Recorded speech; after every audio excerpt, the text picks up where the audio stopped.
If you had to describe to the layman the difference between listening to music on a hi-fi, listening to music on this setup versus listening to it on a soundbar by a company that'll go unnamed, how would you describe it?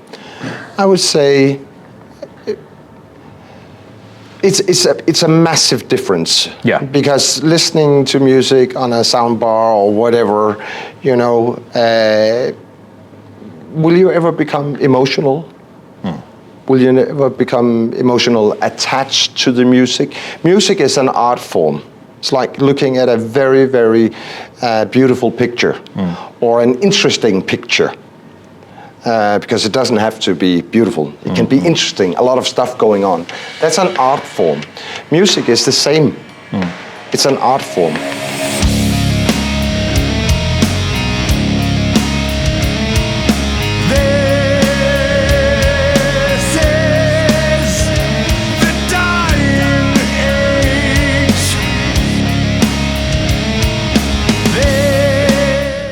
Greetings, Legion. Welcome to episode 227 of Into the Necrosphere. I am a day late this week, but most definitely not $1 short, as I'm catching up with my good friend Rune Skov, sales director for Gryphon Audio. We spoke about his career journey. We spoke about Gryphon Audio's vision and mission. We spoke about their design aesthetic. We shared our mutual opinions on the hi-fi industry. And much, much more. It is quite different to what you have been used to hearing on Into the Necrosphere. But when I had the opportunity to catch up with Rune at the Munich high-end hi-fi show, I pounced on it straight away. And I am very confident that you guys are going to love it. Before we get to that, though, Greh are a death doom band out of Germany who have been featured on the Into the Necrosphere independent band spotlight twice previously. I'm about to make it a third this week as they unleash upon our unsuspecting ears their brand new single, This Is Chained Thoughts.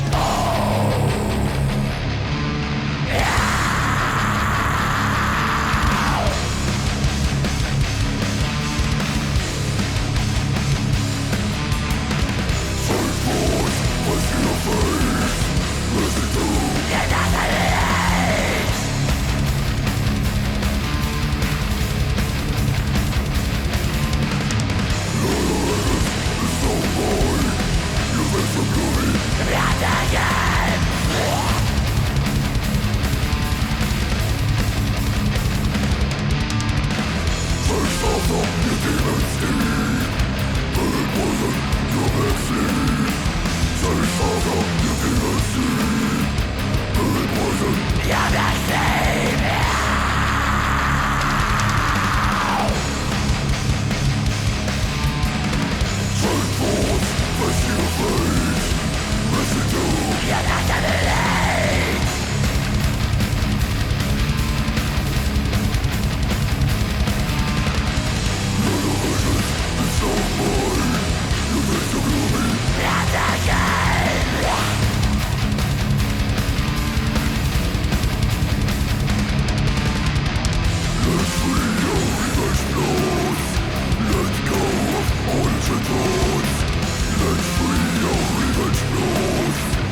That is a track called Chained Thoughts. The band is Greh out of Germany. Their third appearance on the Into the Necrosphere independent band spotlight. My understanding is that they've got a full-length album in the works, and of course you'll find out all about it when it gets released. But well done to them in the meantime. Check out their Bandcamp, a link in the description to the podcast. Buy yourself some music, and if you do, you let them know that it was old Jackson at Into the Necrosphere who sent you. If you are new to the podcast and you like what you've heard so far, all I ask is that you take the closest folding chair and you beat the subscribe button on your platform of choice until it begs you for mercy. Follow me on the socials, head over to the Into the Necrosphere Teespring store, upgrade your wardrobe with a couple of stylish Into the Necrosphere t-shirts, hoodies, tank tops, or whatever else catches your fancy, and then critically, make sure that you are showing the exact same level of love, support, and devotion that you do week in and week out Into the Necrosphere to my fellow horsemen of the podcasting apocalypse, starting on a Monday with the inimitable Brandon Legion, who brings you another fresh episode of Horrorwolf 666. Every Tuesday, yours truly casts hexes and slays poses on Into the Necrosphere. Next week's guest is a returning legend, Sakis Tollis of Rotting Christ. The reason why this week's episode is a day late, but well worth the wait. Great dude. He's been on the podcast previously. He was on episode 127, which was an extremely well-received conversation that is still talked about to this day. No doubt the return visit to Necrosphere Studios is going to yield the same critical acclaim. On a Wednesday, Sensei Mike Hill brings you another episode of Everything Went Black, only to return on a Thursday with one of my favorite podcasts of the week, the always excellent Necromaniacs. Of course, he is joined by his co-hosts, Sheriff Mike Scandado and Professor Jeff Kashid. On a Thursday and a Sunday, the sinister minister Carl Hikara takes you on a curated journey through the dark, the weird, the arcane, and the esoteric with his podcast Soul Knocks, and then Skulking in the Shadows. Ready to pounce when you least expect it, my brother from another mother, the great Cheyenne of the band Trivax, deploys Iblis Manifestations, his podcast when you least expect it. When I am done talking to Rune, don't go anywhere, because the audiophile chat continues. I am going to give you 3 recommendations for starter systems of your very own at 3 different price points. I'm going to give you an update on what is currently on my hi-fi rack. I'm going to share with you my top 6 favorite hi-fi test racks that are metal and not for wimps. And of course, there are new singles out by Body Count, by Ulcerate, and by a host of others, all begging to be rounded up for judgment on my weekly news rant. So in spite of the fact that we've got a pretty packed agenda, of course I would not have been able to present an episode to you without a proper full fat installment of the weekly news rant. That's coming up later on in the show. Right now, though, sit back and enjoy as I invite to the podcast for the first time ever, probably not the last time, my good friend Rune Skov of Gryphon Audio. So I don't know if you did Roger ever tell you the story of how all of us kind of accidentally discovered Gryphon? So Andre was in the market for a new set of monoblocks, and one Saturday, very excitedly, we lined up Macintosh monoblocks, YBA monoblocks, and Luxman, auditioned them back to back. He was kind of, and he's in the room with us, so he can verify what I'm saying.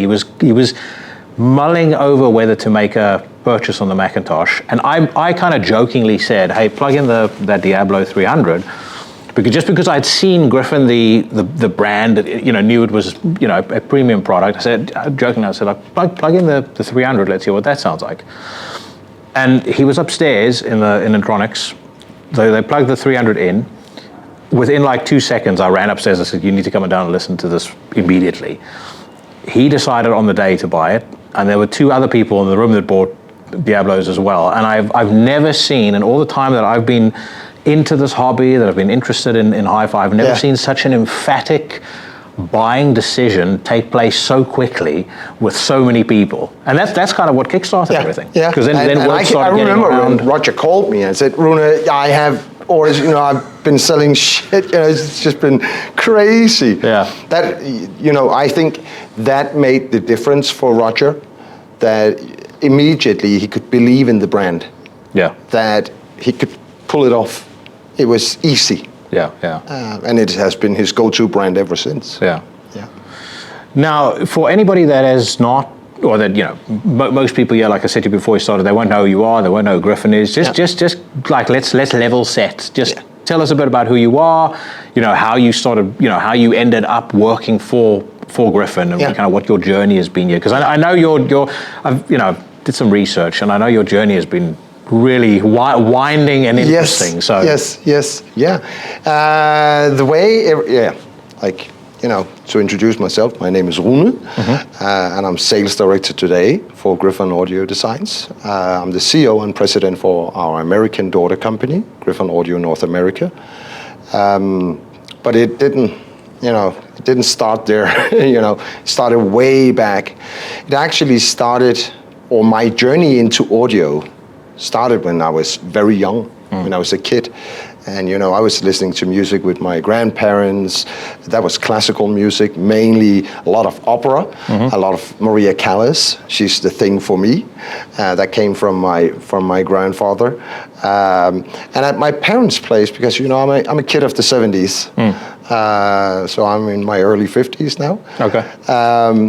And it was all about rock and roll. It was David Bowie, it was Small Faces, it was Jethro Tull, it was Peter Frampton, it was Jimi Hendrix, Led Zeppelin, all that stuff.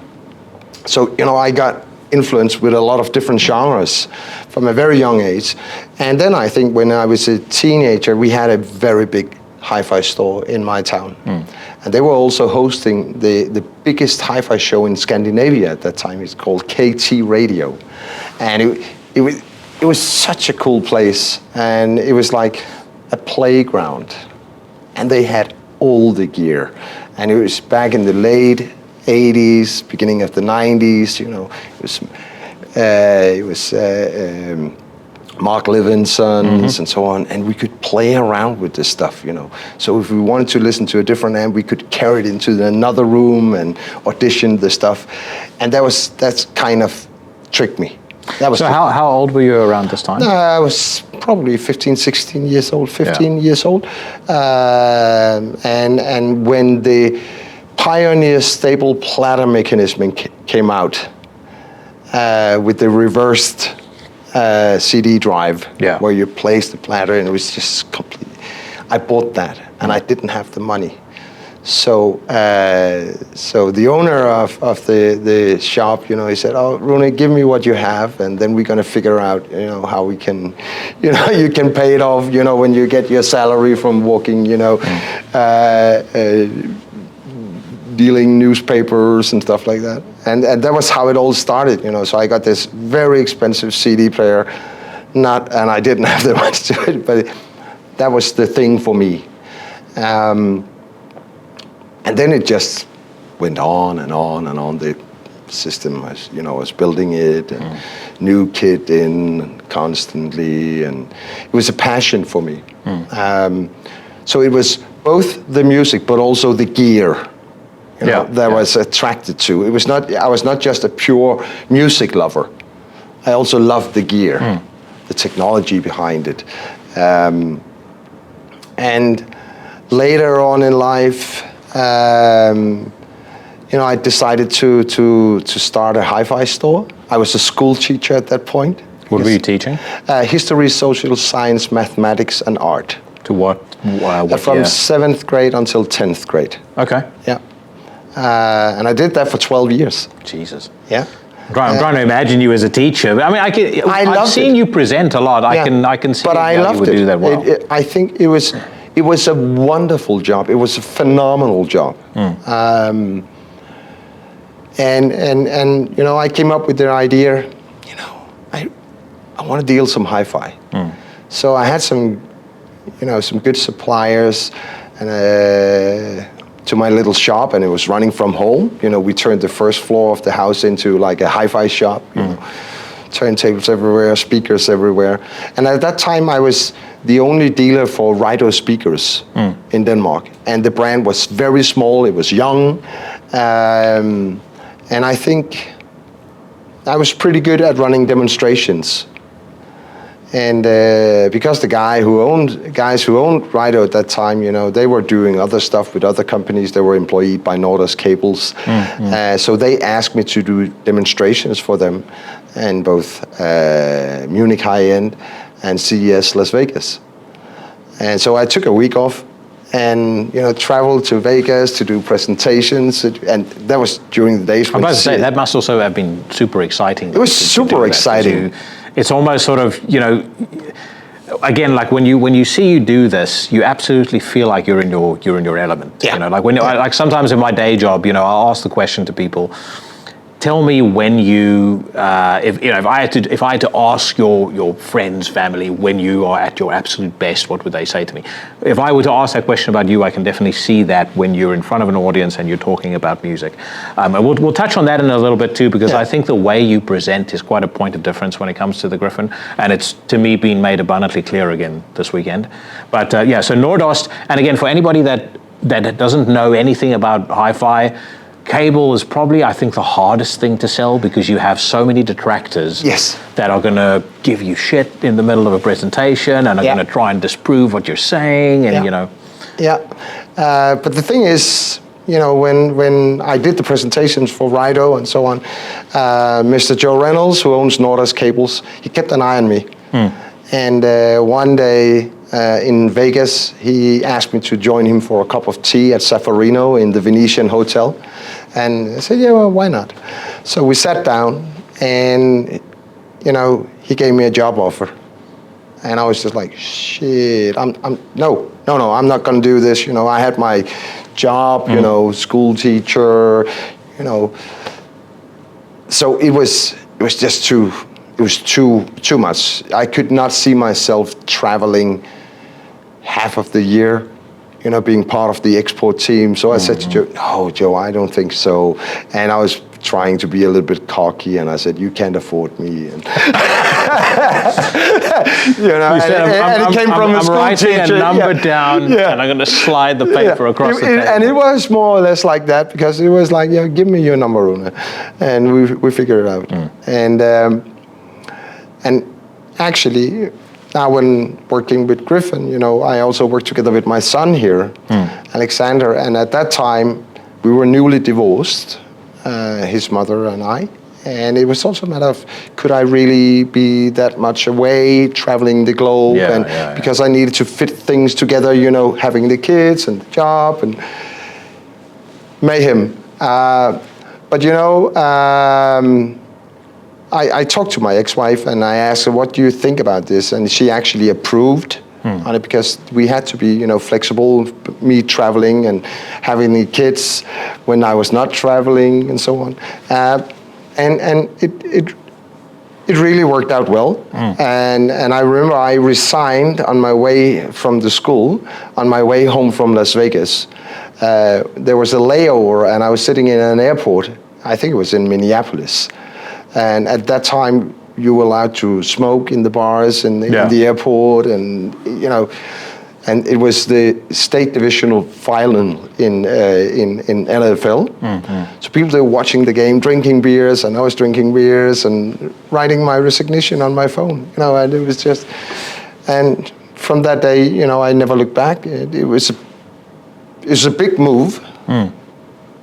Saying goodbye to a job that I love. A very massive risk, I would imagine. Yes, because I was really not knowing what I was stepping into. Yeah. Suddenly I should travel more than 100 days a year, being away, visiting people, far away to the Far East and so on. And it was a steep learning curve.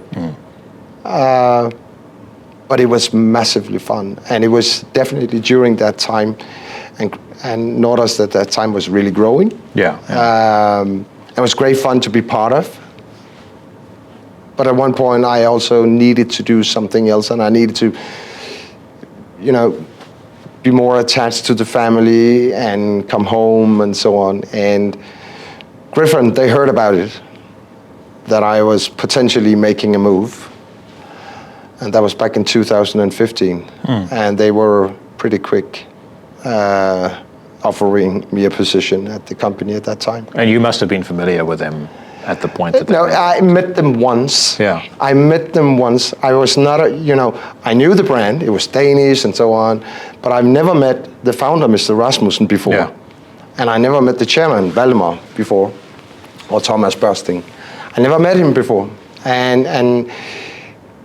That's a lie. We met once in Oslo during an event, and it was just, shaking hands, hello, so on, nothing else. But I know for a fact that Valdemar said to Mr. Rasmussen, I want that guy. And so that was, they really wanted me to come to the company. Well, so when I first started getting to know the company, Flemming Rasmussen is the name of the producer that did the first four Metallica albums. Nope. People, they have been, And I know now, but I was like, because the reason for the question is when you look at the aesthetics of the brand and you see some of the names like they had Diablo, Mephisto, it kind of has. You could, if you see it through a certain lens, it has a heavy metal context. Absolutely. So in my mind, I'm thinking, can this be? Is Flemming Rasmussen who produced the Metallica albums? Has he started a high-end audio company? And obviously, again, as I said, I know that's not the case now, but you must have had that quite a lot already. Oh yeah, a lot. And a lot of people, they've been thinking like that, and there are still people out there thinking that Mr. Rasmussen, who was the Metallica producer, was also the guy founding Gryphon. Because when you look at it, the aesthetics, as you see, but we call it Nordic Noir, the design philosophy. So I wanted to ask you about that, because it's a very, firstly, I love it. I think aesthetically, it's the design language of your products to me is better than anything else in the industry. But again, that's the black metal man in me that looks at it and goes, this feels like my music. When I look at it, it looks like my music. But like how much of a discussion takes place internally? How much of a focus is there on the aesthetic? And you kind of said Nordic Noir. Where did that idea, that inspiration come from? For the first many years, Mr. Rasmussen, our founder, he's also an artist, and he's a graphic designer. And he had a very, very clear vision about the design language for his products. So it was not a democratic decision in the past when Flemming was attached to the company. Flemming retired in 2018 from Gryphon, but up until then he was, drawing all the, he was doing all the exterior designs, not the electrical designs, but the exterior designs. And he had a very clear vision, a clear philosophy. And if you look at the products, you can see that it's a triangle, and there is a circle, and there is a square. So 3 design elements put together in a very clever way. And it's and again, some people, they think when they look at a Gryphon that it's a kind of decadent design. It's big, it's muscular, it's. Some say, that's a Volker amp. They look at it. I would say, the design language is very close to what they do at Lamborghini. Sharp edges, a distinct design. No one is in doubt. Yeah, a very unapologetic design. Yes. No. When they see a Lambo, they know it's a Lambo. And people, when they see a Gryphon, they know it's a Gryphon. Zero comparisons with other brands. And I think that's actually very important for the brand, that we have this particular design language that we follow. We can't just do something significantly different, or at least we don't want to do something where it's, at the other end of the scale. Yeah, and you'd actually never want to really soften it either, because you've come to be known for this look and for this feel. Yeah. It makes you stand out very much from the rest of what's going on in the industry. It's big, it's black, it's bold, it's warm, it's heavy. Again, for context, for people that are seeing this and don't realize, I know, and I'm going to ask this because I know you had one of them fall on your fingers 2 years ago. How heavy is the Apex? 202 kilos. Jesus. So how many, you, I would assume you guys have like a crank or something you bring it in on. Yeah. You there's no more picking it up by yourself or anything like that? No. And we actually have a very clever design for the crates. So you get the amplifier into the house, on a, what do you call it, like a palletizer, or what do you call it when I think so, yeah. Or a hand truck or whatever. So you can get it into the room, you put it down, and then we have a very slippery material in the bottom of the crate. So one guy can actually unload the amplifier. And then just hope his significant other doesn't say, I don't like it there, you need to move it. Yeah.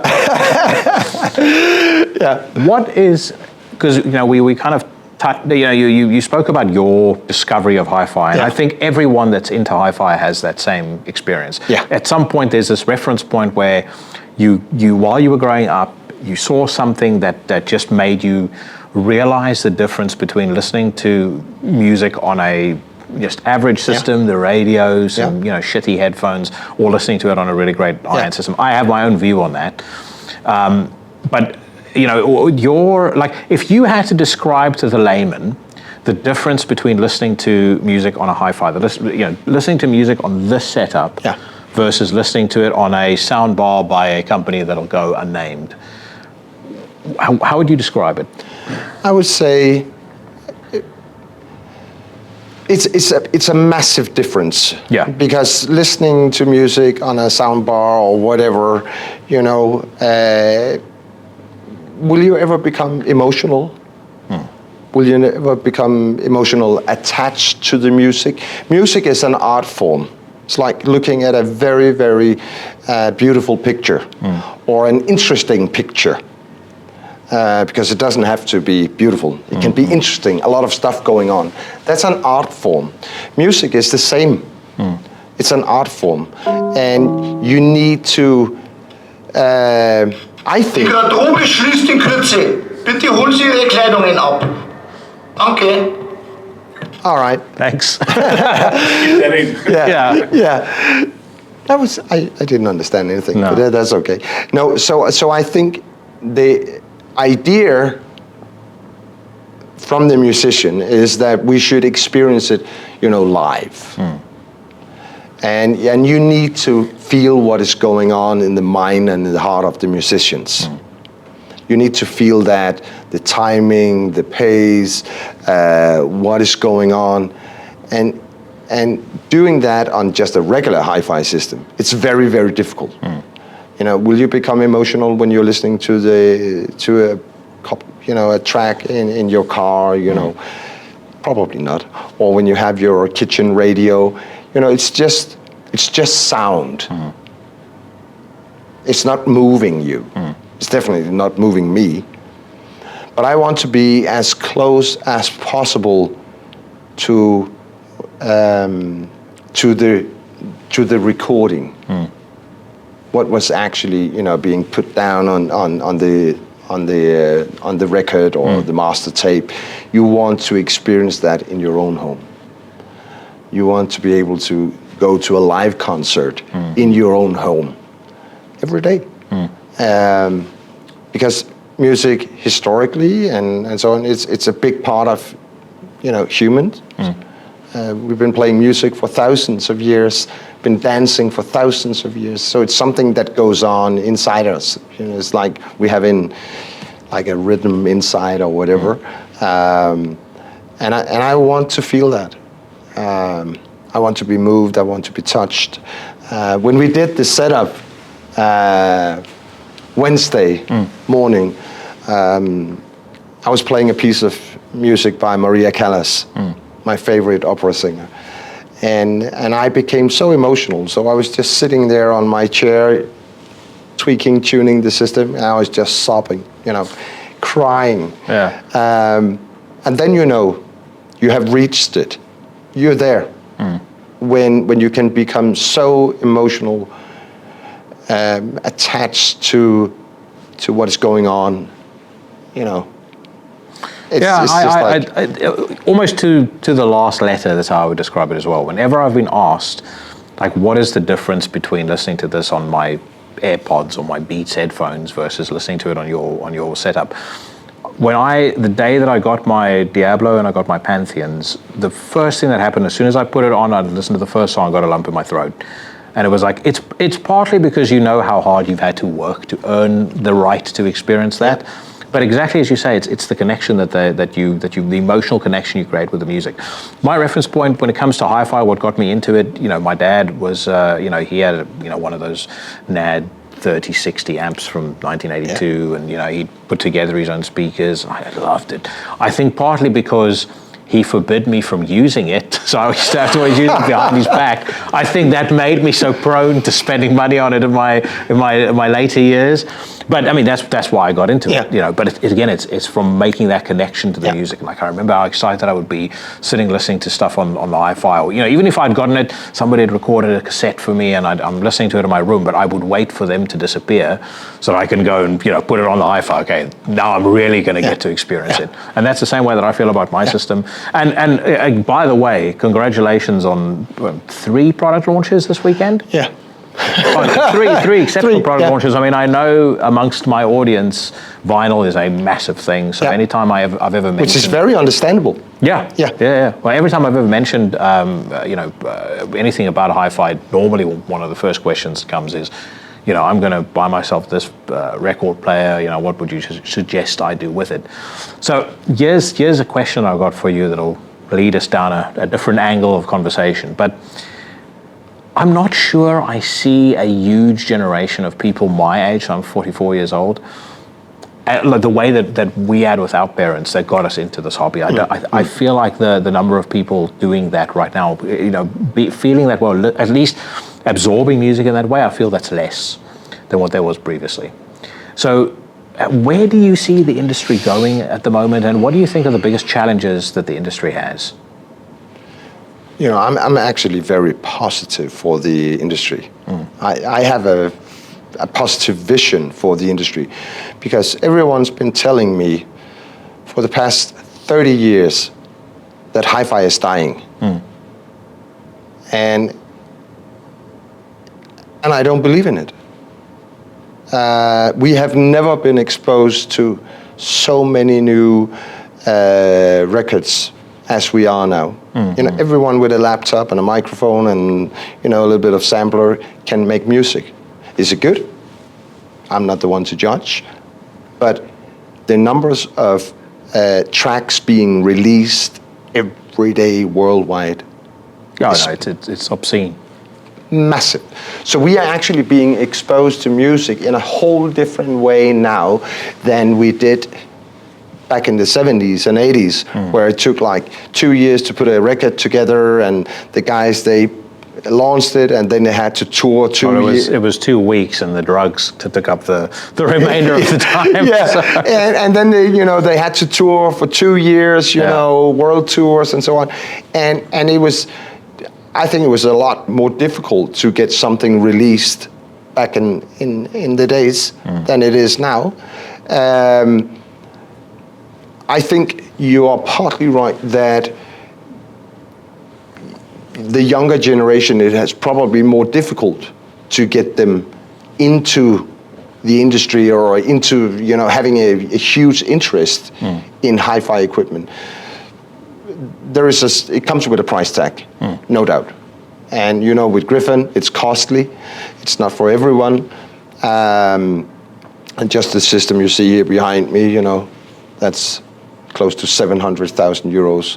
Oh, my guesstimate was about 7 to 750. So you need to work a bit to get that kind of money. It's remarkable, though, how the value of money in your mind changes when you get into this hobby. Because, like, I started with really, if you want to be strict about it, a JBL soundbar, then like a set of Q Acoustics surround sound speakers, then a pair of second-hand Bowers & Wilkins CM10s, then 803s, then 800s, then the Pantheon. And I mean, that mushroomed out in 5 years. And it's like money that you never thought you'd spend before. All of a sudden, it's like, oh, it's perfectly reasonable. I'll spend money now. That's the thing. That's the thing. I do think the industry needs to have those gateways, more gateways into the industry. Because the thing that I find a lot when I talk to people that aren't into this at all, like I very rarely will actually tell them how much my stuff is worth.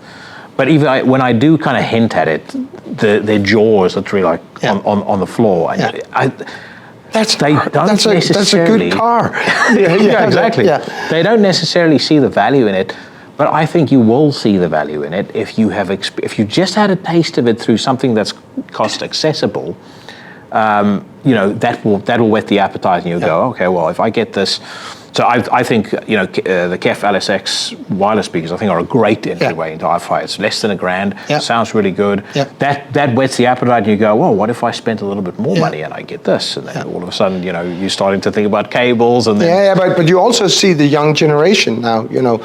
They don't mind spending $1,000 on a pair of headphones. It becomes more and more normal. And becomes like an accessory. So you see young people, 18 years old, 20 years old, having very expensive headphones, and they are enjoying music all day long. Eventually, and I hope that they will get into the 2-channel hi-fi, having a proper system with speakers, sit down and enjoy the music. And that's why I say, I see a bright future for the industry. And also because I have noticed, from me traveling the globe, more than 120 days a year, I get to visit so many countries and attend a lot of shows and events. And there is a tendency that the audience, the people coming to the hi-fi shows, they're becoming younger. Definitely, if you visit the Warsaw Hi-Fi Show, you will see it's young couples, even with small kids and strollers. So it becomes more like a family event. No, my 10-year-old was with me at Ascot. And the funniest thing about it was she had her, she brought her tablet with, and she did a PowerPoint presentation for me at the end where she'd rated all the rooms. She did give, because Roger and them had the Apex and the Commander up. With the core, I think. It was with Dali speaking? Yeah, that was the Dali core. Yeah, she gave that 10 out of 10. So that's good. She knows good sound. That's good. Yeah, so I see there is I think there is a huge potential. I think I see it in Italy as well. It's the same. We see it in Hong Kong and so on. It is a younger audience, but it's also connected to the fact that people, they make more money today, and maybe we start thinking that we want to enjoy life in a different way. So you have more disposable cash because you need that to buy into it. Also due to the fact that even for a very reasonable amount of money, you can get a pretty good hi-fi system. Yeah, I agree. It's not a crap system. Yeah. You can really enjoy your records.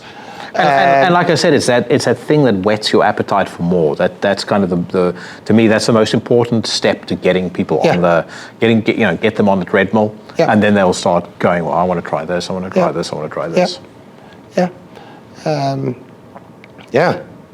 So I have high expectations for the industry, no doubt. I will definitely say though, as a compliment to you, and so there's a couple of elements to what I'm going to say now. So firstly, I mentioned this to your colleague Akub the other day. For me, it's very important that if I'm going to part ways with a reasonable sum of money, I want to feel good about handing that money over to. I want to feel good about who I'm handing it over to. And I think the one thing that I love about the way that this company is run and the way that this brand is presented, there's almost kind of a very familial culture about the Gryphon. Like you feel like you're part of something when you have Gryphon products. But the other thing is, again, just watching you present.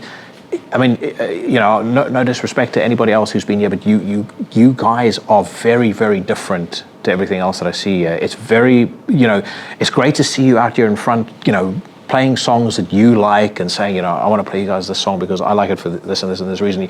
You're really kind of instilling passion in people, which I think is what makes people more interested in the brand. Whereas, unfortunately, what I have seen this weekend a lot of people seem to be a little disconnected, jaded. I think you guys are thriving because I see a lot more of that positivity and that kind of, music first approch. But like, as we say, there's ways to enjoy your music, and this is one of the best ways. I think when you attend a hi-fi show, and hi-fi show, it's a show. You are paying like 50 euros to get into the show, to experience a lot of beautiful gear in different rooms, to interact with people from the industry, to listen to some great music, because we have to remind ourselves we are in it for the music. It's because we love music. You're not in it for the measurements. No. No, it's not just for the gear. We love the gear, no doubt. That's why we have such a great passion, around the brand. But the thing is that when people there coming and they're sitting in front of me on the chairs, and I'm standing here and I'm presenting the system. There might be a brief introduction of the products because someone wants to know a little bit about this and a little bit about that, and especially with 3 world launches here, you have just to tell a bit about it. And especially now with the turntable, it's the first time we do a turntable. Then people want to know about it. But otherwise, you have to be sort of an artist, standing in front of a crowd, not being intimidated by people sitting there. Some of them, they know more about hi-fi technology, more about construction, how things they're built up and stuff like that, than you, probably. And I'm just like, play with the guys, talk to them, try to catch their eyes, make them feel welcome. It's a thing where it's supposed to be fun, enjoyable, emotional, and that's why I like to talk a lot about the music we are playing. I like to talk about the artists, the different artists, what kind of stuff they have done in the past, where it was probably recorded, or who's the musician on this album, and they did this and that together, and so on. So I definitely read up on my music, and I try to find music constantly. But it's the music which is, it's the tool for me, because we can talk about the music. Oh, I like this one. I like that, and I just love the way he plays the drums and stuff like that. It's just like when, we're probably one of the only brands playing, Tool at a hi-fi show, and we play it brutally loud because it's rock music and it's Tool and it's so well recorded, and they got the best drummer, that you can find. And you want to talk to people about that. I think it's natural because you have a band with world-class musicians, brilliant ideas and so on. Why not talk to people about that? When we talk about football, we can all agree on that. Mbappe is phenomenal, Vinny Jr. is phenomenal, Toni Kroos, whatever. They're all great. And we talk about it. And I want to talk to people about what is going on, why we're here. Yeah. Do you go and watch a lot of live music? Honestly, I don't have the time to do it. Way too little. Now and then, but it's way too little. Luckily, we are actually hosting a small concert in June in Denmark. Okay. Yeah. We are a sponsor for a small, like a community club, music club in Rue, where we have our factory. And Laurie Lieberman. She performed when you guys were in 2022. Yeah, that's true. And Laurie, she wrote "Killing Me Softly." Yeah. Back in, I think, 1972. Actually. And Roberta Flack made it big and so on. But Laurie is also the wife to one of our biggest dealers in the US, Mr. Joseph Cali. Oh, okay, perfect. Yeah, yeah. So she's actually coming to Denmark together with Joe Cali because she's got a concert down in Switzerland later on, and we are inviting Gryphonistas to come and experience the concert, and it will be a very intimate concert, and it's going to be cool, So we will be there, and the whole team, or the Gryphon family, and like I said, we tend to call them Gryphonistas. Yeah. When you become a Gryphon owner, you're a Gryphonista. I need to hook you up with the guys from Mayhem. Yeah. You guys can get involved in the next Inferno Festival in Norway. By the way, something I've always been curious about, and we'll start to wrap this up in a second. For a company man, you got a lot of tattoos. You strike me as though you were a wild man in your youth. Where does that all come from? And I mean, I've got tattoos as well, as you can see. So,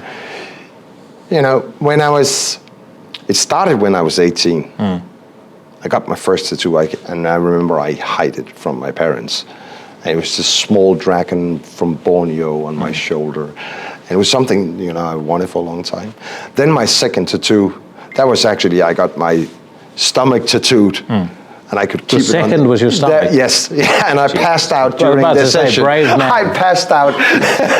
I was 20 years old, and I all the way over here. The dude that did this tattoo for me, Ulcerate, so when I was getting this done, he was in the same shop, and he said to this guy came to get like an octopus done on his leg.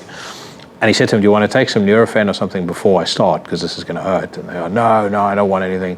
And he says, they call me the Hebrew hammer for a reason. And the guy is like, no, I'm going to do it. It's fine. Within 5 minutes. So I had to stop.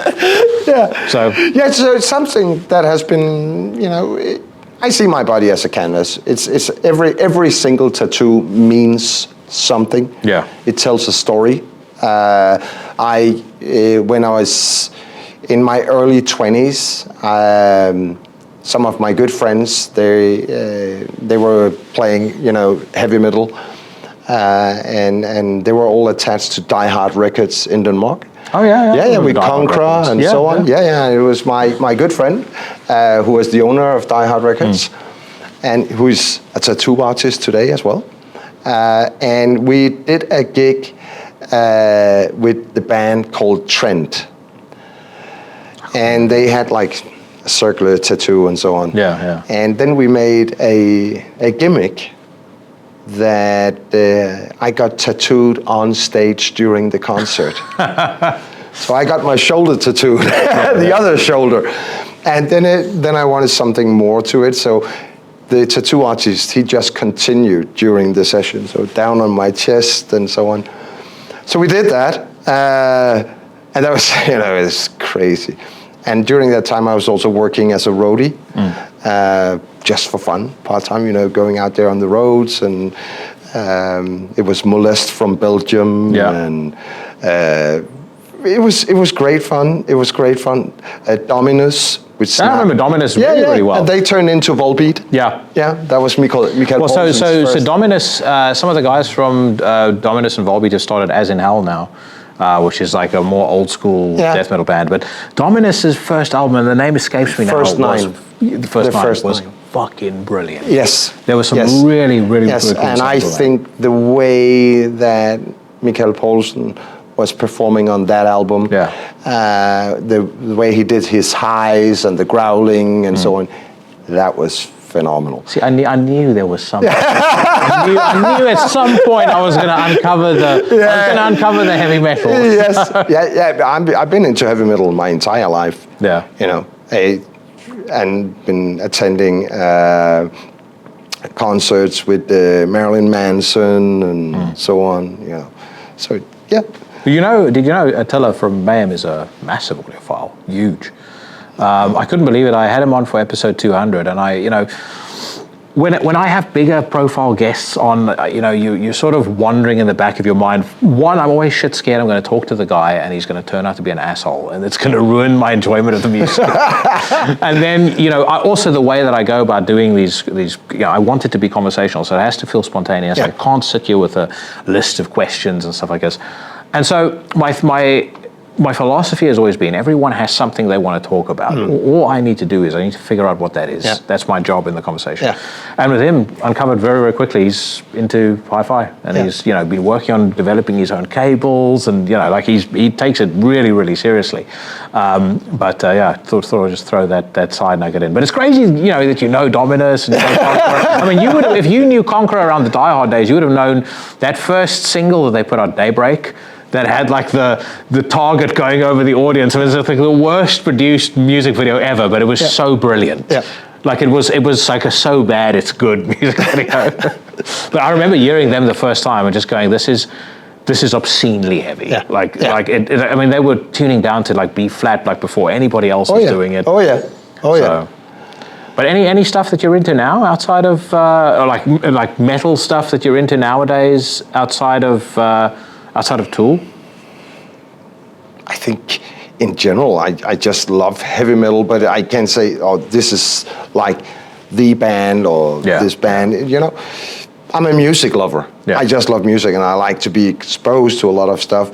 Sometimes, I pick some of the old stuff and listen to Pantera, which is so good. 9 Inch Nails. Favorite, it's cool stuff. Have you ever seen 9 Inch Nails? Never. If you ever had the opportunity. Because they're back together again now. They are. Trent has been talking about doing live shows again. And he, to me, is, if you think about just pure musicians, he's a genius. On a different level. He's a genius. The stuff he does with movie music and so on. I was going to say. Like, I remember, I've been a fan of 9 Inch Nails since, very first record, then Downward Spiral came out. I loved that. Yeah. When I heard the score to The Social Network, that to me was like, okay, this dude has gone to a place musically now that he's breathing very rare air. All right, final question for you. You have achieved so much with the Gryphon. Yeah. Personally, for you, what's the next milestone? Like, because you've always struck me as a very driven guy. Like, what's the one thing you still want to achieve? Gryphon is for me. That's my family. Outside my family. But Gryphon for me is such an important thing. And it feels actually wrong saying working for Gryphon because it's a lifestyle. I'm never really stressed out. I love what I do, and it's a people's business. You have to love people. You have to love to be among people, getting to know new people, new faces. Like I know you. It's the same.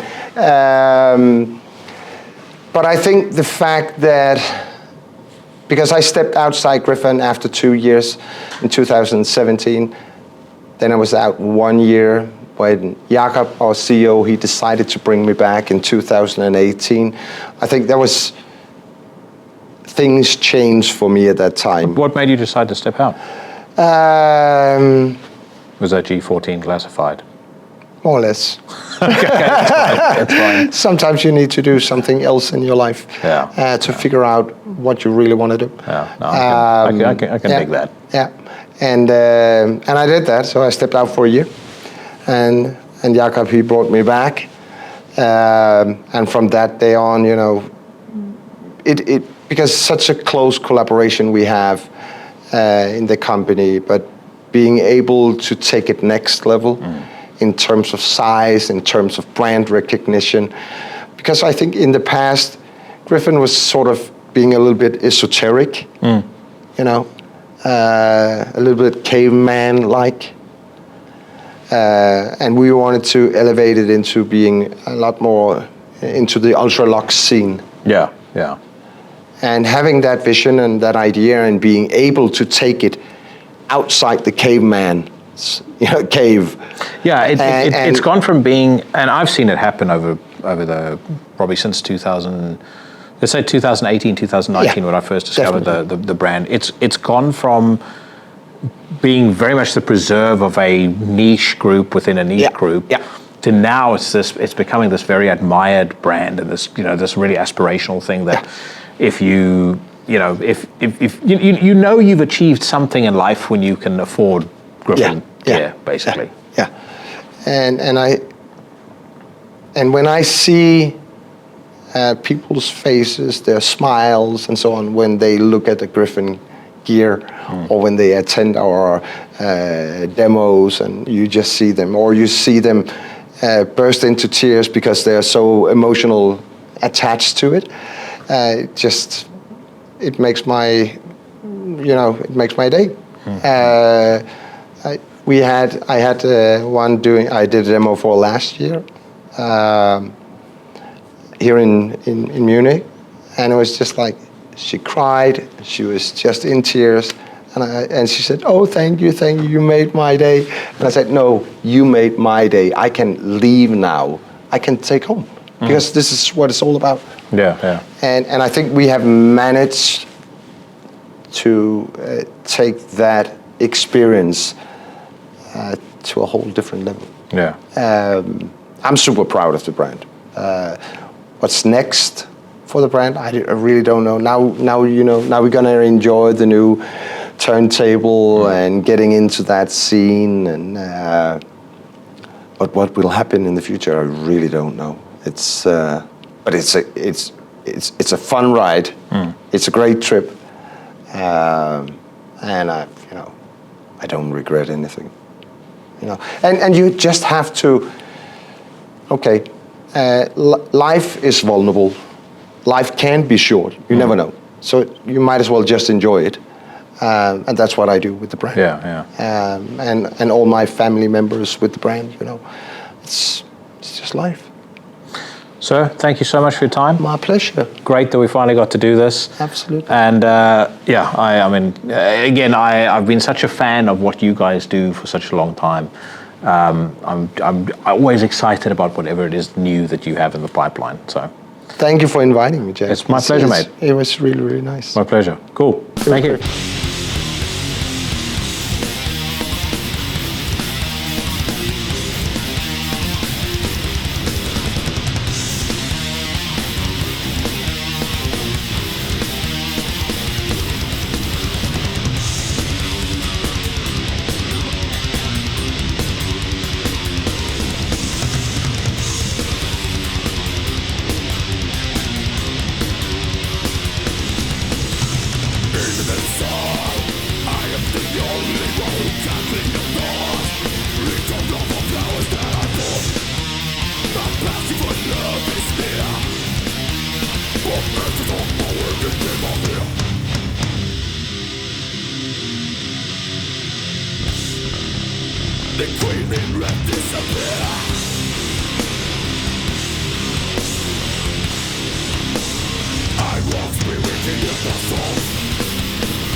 Thank you so much to my good friend Rune for his time. What an interesting and thoroughly enjoyable conversation. Very different to what you would normally hear on Into the Necrosphere, but I hope you all enjoy that. And go and check out the Gryphon Audio website if you want to see some truly aspirational gear. Let's put it that way.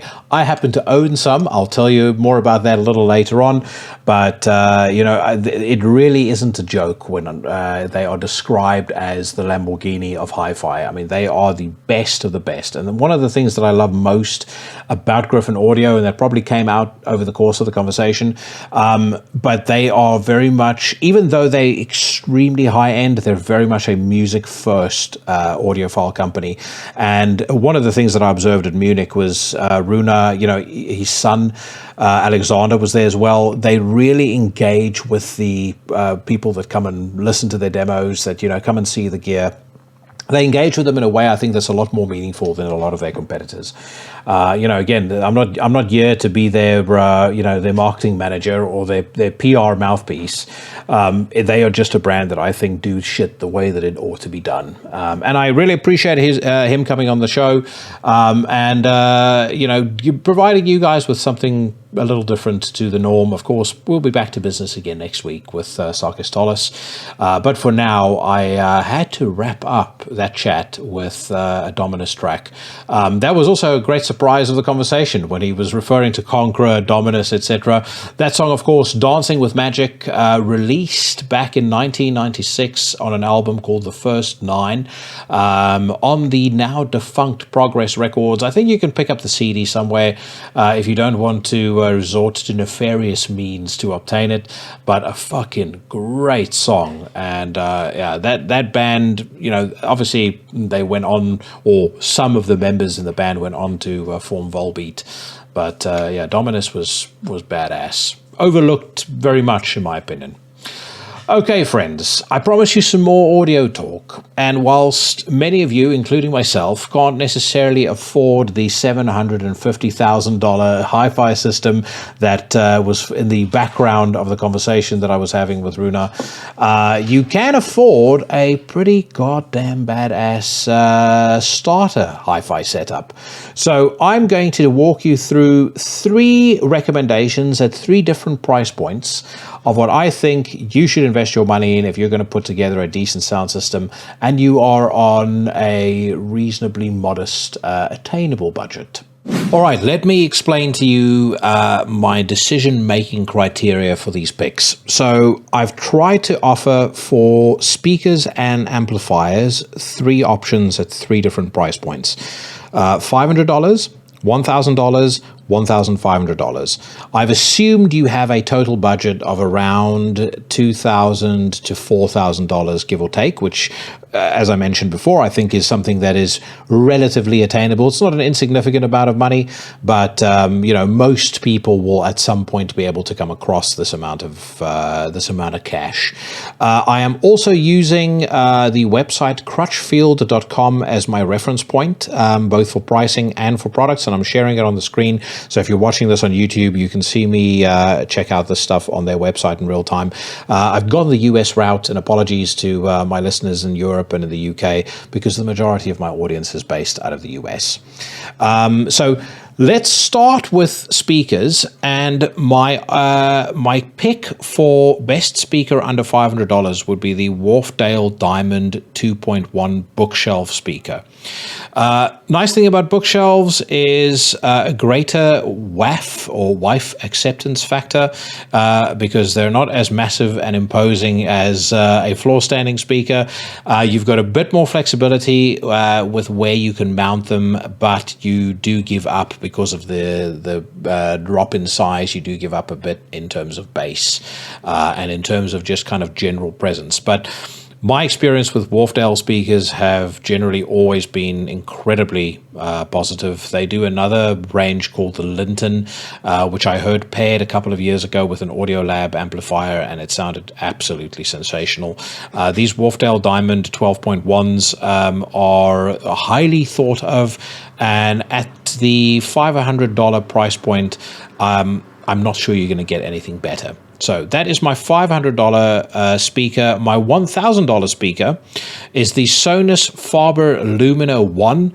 So Sonus Faber, owned, I believe, by Macintosh. And even if you know next to nothing about hi-fi, you should know Macintosh are. They're the guys that do the really cool looking amps with the blue VU meters. These Sonus Faber speakers are not only beautiful, but they are very easy to drive.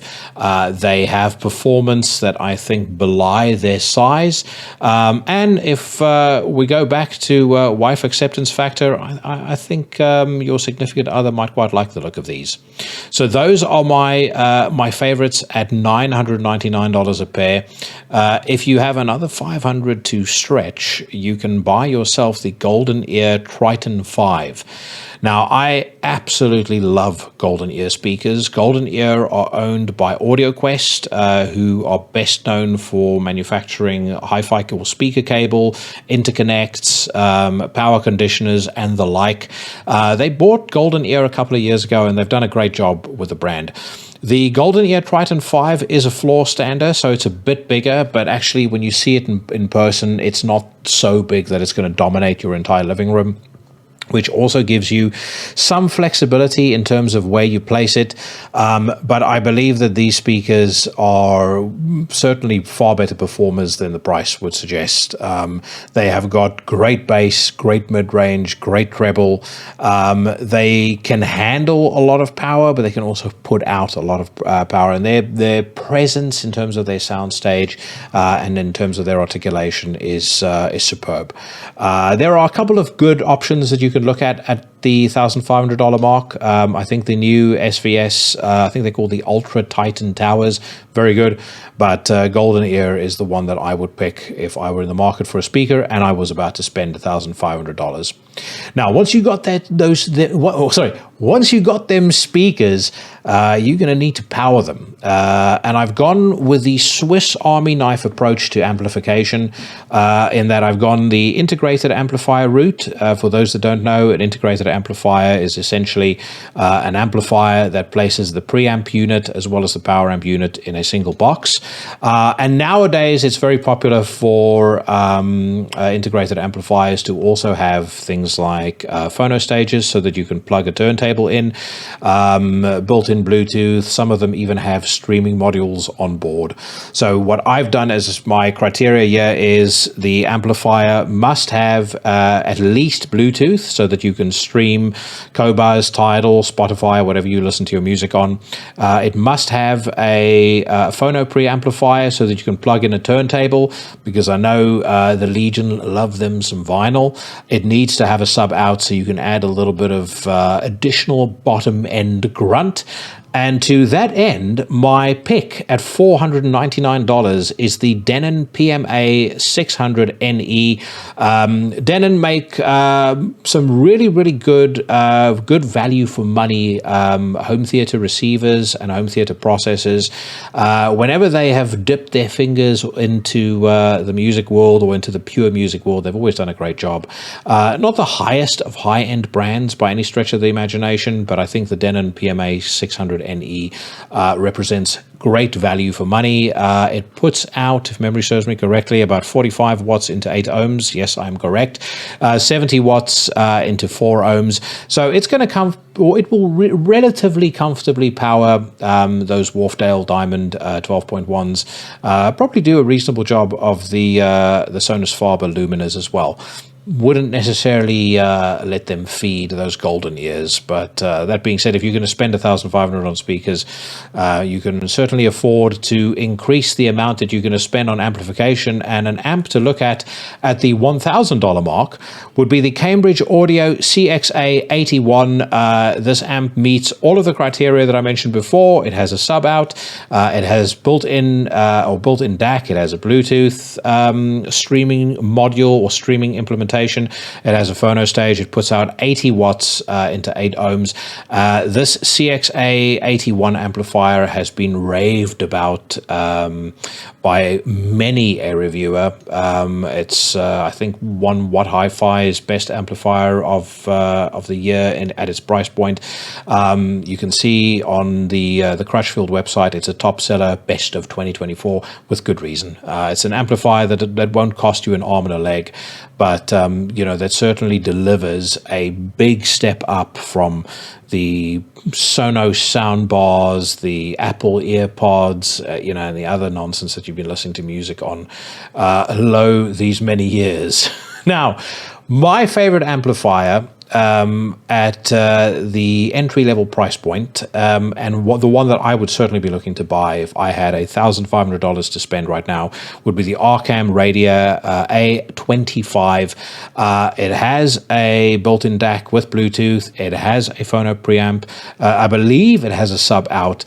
But I've owned many Arkham amps over the course of the last couple of years. I think they make superb value for money products. One of the things that I particularly love about Arkham is it is very, very kind to our music. I'm going to go through some test tracks with you in just a just a few moments.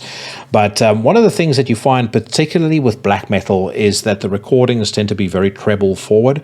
And if you listen to that through the wrong amplification, it tends to become, to my ears, very shrill, very bright and very fatiguing. You don't have that problem with Arkham. Arkham provide you with all of the clarity, all of the articulation that you'd be after from a decent high-end hi-fi amplifier, but it is very, very kind to our style of music. The other thing that I really like about it is the sound stage overall has a lot of muscle and a lot of beef. I actually heard the Arkham A45 flagship amplifier in Munich, and I was very, very impressed. So for $1,499, don't think that can be beat. Now, I'm not going to go through the same number of options for turntables. What I would say is if at this point you have purchased the $1,500 speakers, the $1,500 amplifier, you $3,000 in the hole, you can add another $400 and you can get yourself a Project T1, I think is how I pronounce their name, turntable. Project, generally speaking, are always well received by anyone who has reviewed them. Most people that I know have turntables and that have dabbled with Projects really like them. I don't own a turntable. I don't listen to vinyl. So I'm just telling you guys what I know on this one. When it comes to amps and speakers, I can tell you a whole lot more. But for turntables, I personally don't think that you can go wrong with a Project turntable based on what I've heard. Conversely, I know a lot of you guys aren't into vinyl as much as you're into CD. A CD player that I know has received rave reviews, and generally speaking, everything these guys make is great value for money. Rotel have got the CD11 Tribute single disc CD player. That is available for $360.99 right now. That is $39 off the retail price of $399 on Crutchfield. The CD player is outstanding. I have heard it in action on a pretty well-appointed system, and it sounded not out of place. Most things that Rotel do, from their entry-level range to their flagship Michi products, is superb. So you can't go wrong with that. So there you go, folks.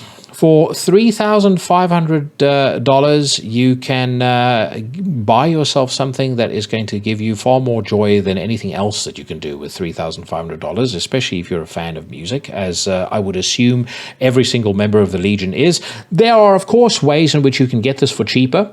eBay, especially if you're in the US or in the UK, is great. Most of my setup in the early days was built up from components that I bought off eBay. And then, of course, if you go onto your friendly local hi-fi dealers, bargain, bundle, or X demo tabs on their website, you're bound to find a ton of great stuff there. If we head very quickly to Nantronics here in the UK, which are run by an awesome bunch of guys. You go to Hi-Fi Bargains, they've got a load of really, really good package deals right now, including what I would personally be looking at the Arkham A15 Sonus Faber Lumina 1, including cable, for £1,499. Really, really good deal there.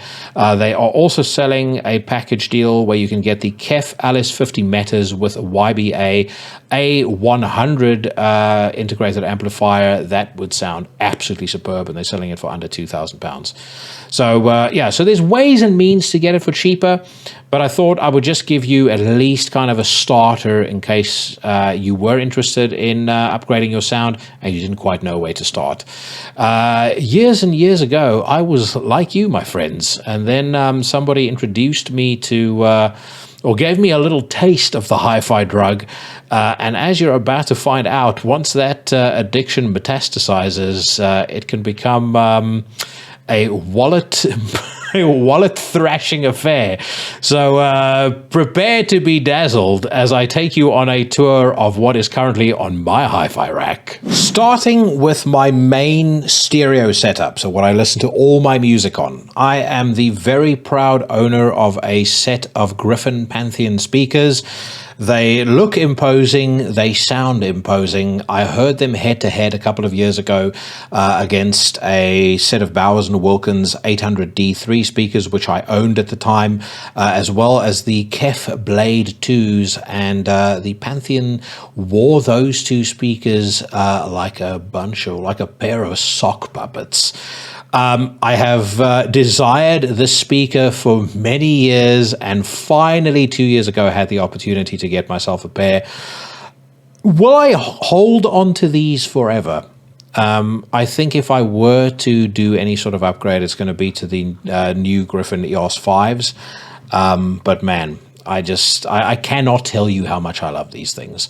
They weigh about 125 kilograms each, so in the event of a fire, that's really why I go to the gym. I train so that if the house burns down, I can rush in and I can load up both speakers onto my shoulder and save them. Fuck everything else. Now, my Pantheons are powered by a Gryphon Diablo 300 integrated amplifier. You heard the legend of the Diablo 300 at the beginning of my conversation with Rune. I have seen this amplifier blow the minds of many in the rooms in which it was demoed. It is their best-selling component, and with good reason. It sounds absolutely superb, and it completely and utterly crushes several other systems built around separates, so mono block amplifiers and preamplifiers separately. The Gryphon completely, or the Gryphon Diablo completely annihilates them. It is a phenomenal amplifier. It pairs up extremely well with those Pantheons, and that is kind of the nucleus of my stereo setup, what I listen to all my music on. Now, all of that current pumped out by the Diablo 300 has to go somewhere, and before it hits the speakers, it gets a little taste of my B Audio DAC X. Now, B Audio are a relatively new company out of France. They produce DACs. They've got a set of monoblocks, preamplifier. The reason that I bought this DAC, I auditioned two other very high-end DACs, the Chord Dave and the Mola Mola Tambaki, both at around the same price point. Liked them for different reasons. Had been fortunate enough to do a home trial with them for about 3 weeks apiece. My friend Roger at Nantronics said, check out the B Audio DAC and tell me what you think before you make a decision. Inside of 2 songs, a decision was made, and I decided I have to have this. The DAC aspect of this, like the actual sound that this thing produces, is nothing short of fucking astounding. It is beautifully articulate. You know, the bass is thick and meaty. The timing is absolutely superb. And best of all, you don't only get room correction as standard on the B DAC X, but you also get a streaming module that you can use with something like Bubble, UPnP, and it works really, really well. You can stream directly off Qobuz or Tidal or whatever else you listen to your music on, and it just sounds absolutely superb. So those three components that I just outlined now are what form the cut and thrust, as they say, of my music listening. I do add a little extra low end punch by way of a REL 212 SX subwoofer, and when I say a little low end punch, I mean a lot of low end punch, because this behemoth has got two front facing active drivers, one rear firing active driver, and one down firing passive driver. It will cause a seismic event if you were to try and host this inside of a flat or inside of a duplex of some sort. Fortunately, I'm out here in the middle of nowhere, so if I watch a movie or I listen to music, no one's any the wiser. Now, I've integrated my system into a home theater system, so I'll just very quickly run through a couple of highlights of the home theater system with you. It's a 7.1.1 setup, so that means I've got 5 surround speakers, or 4 surround speakers actually, center channel, subwoofer, and then obviously plus your 2 front, left, and rights, which the Gryphon handle those duties. That equals 7.1.1. I am ashamed of my surround speakers, so I'm not going to talk about them, but my center channel is a beast. It is the Bowers & Wilkins HTM1D3, now supplanted by what I believe is called the HTM D4. Maybe in time I will consider upgrading to that, but for now I get exactly what I need out of the speaker. It is absolutely huge, and if you are in the process of setting up a home theater, piece of advice, your center channel is absolutely one of your most important. So make sure that you have not only the speaker that can deliver what you need from a dialogue perspective and from an effects perspective, but you're also powering it accordingly. And I dare say that using a Michi monoblock M8 to power that center channel is more than adequate. This absolute fucking tank puts out 1,080 watts into 8 ohms, drops to an astounding 1,800 watts into 4 ohm loads, and is more than enough to absolutely squeeze every last bit of performance out of that center channel. And since I've installed this into the system, it's actually quite amazing at the noticeable amount of stress that it has removed from the rest of the system. Don't ask me why. It might be a complete figment of my imagination, but if you hear it, you'll see what I mean. It just sounds absolutely incredible. Dialogue on my system sounds crystal clear, really pronounced and punchy. And the nice thing now is that Bowers & Wilkins speaker doesn't sound as out of place as it sounded previously with the 2 Pantheons flanking it. That was kind of a problem I was trying to get over, and I thought that the Michi would make a difference. I was right, it did. It made a huge difference. What I use to power my my surround speakers is the Anthem MCA 525 5-channel amp. Of course, I only use 4 channels, but I like Anthem as a brand. I think they do phenomenal multi-channel amplifiers. They do phenomenal music amplifiers too, albeit a bit too expensive for me to have included in my recommendations. But love them, and particularly love my Anthem AV-M70 AV processor. So my AV processor is effectively the brains of my whole setup. When it comes to watching movies, that's what decides, where sounds should be placed, where dialogue should be coming from, where explosions should be heard from. I've had a load of different AV processors over the years. I've owned Denon, Pioneer, Marantz, Arkham. Anthem to me just mops the floor with all of them. Its room correction is the best. It's just overall sound is peerless, and great value for money. So there you go. A word of warning, there are dogs here. There are also horses that I have trained to kill on sight. And I will absolutely not hesitate to wave my barbed wire wrapped baseball bat around like a fucking psychopath if anybody tries to rob the place. But I thought it would be nice to share with you what I have on my hi-fi rack, so there you go. At this point in the podcast, maybe you listened to the enthusiasm that Rune and I shared about hi-fi. Maybe you got all excited at my recommendations. Maybe you got a little moist around the loins when I spoke about my own hi-fi rack. Either way, you've now taken the decision to rob Granny's medicine cabinet and go out and buy yourself some stuff. Most importantly, you're going to need to have some top-notch test tracks to be able to make an informed and educated buying decision. And that's why I'm going to share my favorite 6 metal test tracks with you. And I'm going to give you specific reasons as to why I use each one. The first being instrument separation. So the airiness between instruments, that really beautiful articulation of each individual instrument, just generally speaking, how well the speakers, the whole setup organizes itself around the different tracks that were recorded to put together a song. Many options you can choose from. My very favorite is Spirit Crusher by Death.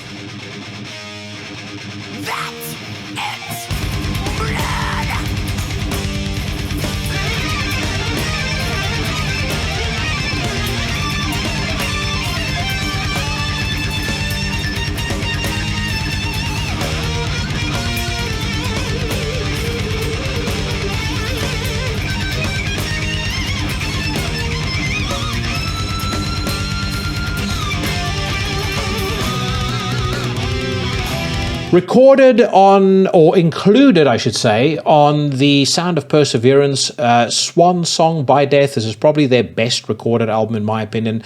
The first thing that you'll notice from that clip that I just played is that the bass, the drums, sound almost slightly self-contained in the way that they're kind of, really articulated, really almost sort of overpronounced in the song.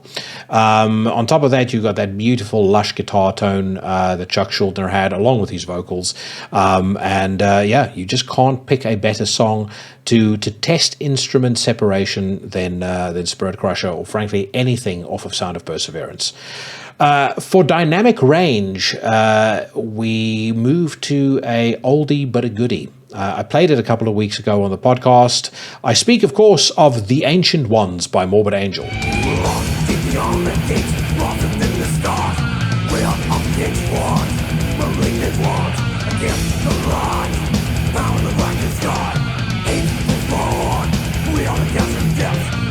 Now, The Ancient Ones was included on the Blessed of the Sick record. Earache has re-released that album many, many times, including a full dynamic range version of that record, which is supposed to give you higher treble extension, lower bass extension. I have listened to the dynamic range version on my setup, and you can actually hear a difference. And I think one of the things that I really, really like about that edition of the record is just how expansive the soundstage feels. It feels like Trey Azathoth, when he's playing a solo, is playing it inside the pyramids with, thunderbolts firing down from the heavens into his hands. It really does feel like there's something otherworldly happening on this track in particular. The whole track sounds completely and utterly unhinged. And that atmosphere of craziness, I think, is really enhanced on the dynamic range version. And on the right setup, you should really feel that. You should feel a true emotional connection with the song, unlike anywhere you've ever experienced before in your life. And if you poo-poo that, be my guest and test it out for yourself. You'll see exactly what I mean. Now, next up, we need to test transients. So how a hi-fi system deals with quick changes in tempo, quick changes in dynamics, quick changes ultimately in voltage required to go into the speakers. There are, again, many options you can choose from. One that I really like is Martyr by Septic Flesh, where you have this intro that features traditional Greek instrumentation, classical influences, acoustic guitar, and then it builds up to this absolute barrage of just layered, heavy, muscular sounding extreme metal, which then goes through various machinations as the song progresses. Again, Septic Flesh tend to do a great job when it comes to recording their music. Their music is very dense. It's very, it can be quite stop-start, lots of changes in tempo, lots of changes in dynamics. And I've heard a lot of hi-fi setups get almost slightly out of shape trying to deal with all of what a typical Septic Flesh track throws at them. But Martyr by Septic Flesh is an absolute winner as far as I'm concerned for testing transients in particular.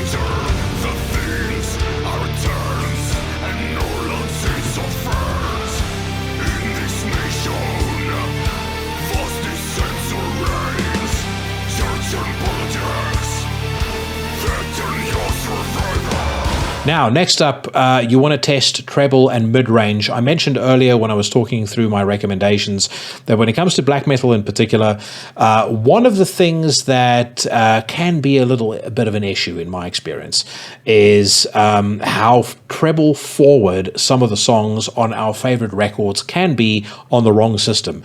It means that the sound becomes very bright, it becomes very fatiguing, it becomes quite shrill to the ears. I would certainly warn you to steer away from any hi-fi cables or interconnects with silver in them if you want to manage that in your own system. But frankly, some systems are just voiced, or some speakers, some amplifiers are just voiced to enhance that, because obviously, if your main audience is going to be listening to jazz, or they're going to be listening to soul, or whatever other nonsense somebody's interested in listening to, that's going to be suitable for that kind of music. It's not suitable for black metal.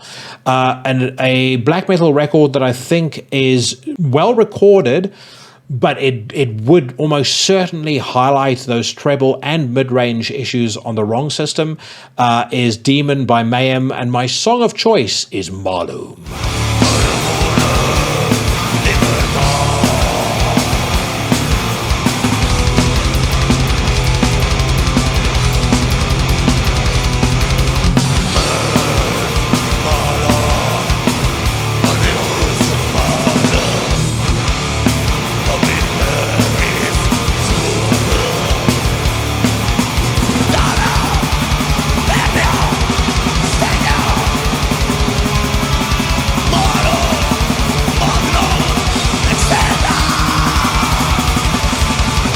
I spoke to Attila about Malum and about the whole album and its recording, obviously back on episode 200.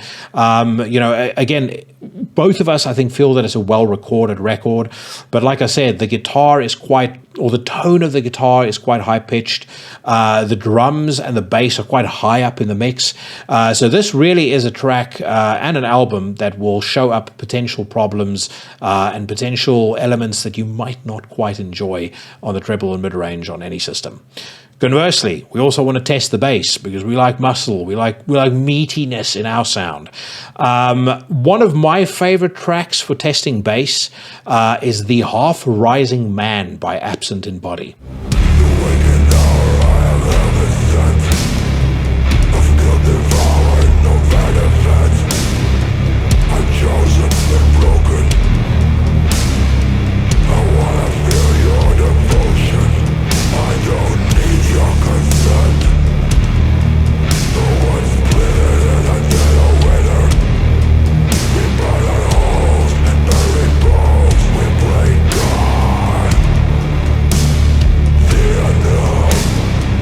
Absent in Body, of course, the band that criminally has not put out another record. Obviously, they had their issues with Scott Kelly, so we understand why that's the case. They hint at, from time to time on their Instagram or whatever the case may be, that they might be doing something new.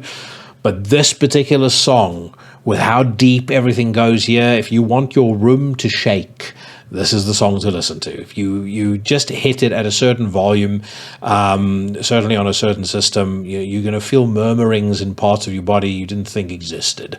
It is a great track to test how sharp, how articulate, and how punchy the bass of any system is. And then finally, we wrap up with one of the most important aspects of what we listen to, vocals. And you want to go with something, or at least a song, in my opinion, that has a mixture of heavy vocals, clean vocals. You want to know that whatever style of vocal you throw at your system, it's going to handle it really well, and who better to test that than Paradise Lost. I pick a track off of the Medusa album called Shrines, and rather than just let you have a little taste of it, I'm just going to go ahead and let you hear the whole song. Fearless ones, wash away the years. Fearless ones, wash away the pain, the tears. Can't unload the lows. In the shadow of a dying light, can't unload the lows. In the fear of a dying light, with the century strikes, a cold descent on our minds. In abject misery, the lightning stars fall. With the century strikes, the cold is spreading through time. In abject misery, enduring scars fall.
Off of the album Medusa, one of the best latter-day Paradise Lost tracks written, in my opinion. The song is called Shrines. You absolutely need to check out that album if you haven't done so already, although, frankly, if you haven't checked it out, I'd be very surprised if you are still listening to this podcast. Before we get to the news rant, I promised you I would share some of my favorite non-metal test tracks with you. I'm not going to play you any clips by any of these bands, but just very, very quickly, Everything in Its Right Place by Radiohead, Ode to Sad Disco by Mark Lanegan, Let the Happiness In by David Sylvian, We by Greg Puciato, Birth of Violence by Chelsea Wolfe, and Pneuma by Tool. On the last day of the Munich High-End Hi-Fi show, I went to go say goodbye to Rune, and as I walked into the room, he was busy with the demo. He took out a record and he said to the audience, you know, he's going to play a heavy rock album, and pointed to me and said, "This is for that gentleman in the back," and he played Pneuma in its entirety. I'm not even the biggest Tool fan, and that gave me a lump in my throat. It was fucking incredible. And say what you will about Tool, but they do know their way around recording a very, very good album. I mean, in terms of audio quality, and that last that last album of theirs is absolutely no different. Right now, my friends, I am basically out of shit to say. I'm fucking boiling in this room, and without throwing shade at anything or anyone, I'm just going to tell you to brace yourself for this week's installment of my weekly news rant. Round them up for judgment. And hang them where the world can see. All right, Legion, let's do this shit. We start on Metal Storm as always. The first headline, hot off the press. Ancients have ended their hiatus. It says here, the hiatus is over. Progressive metal formation Ancients are back with a new single and album announcement. The Canadians will put out their third studio record, Beyond the Reach of the Sun, on August the 30th, 2024 through Season of Mist.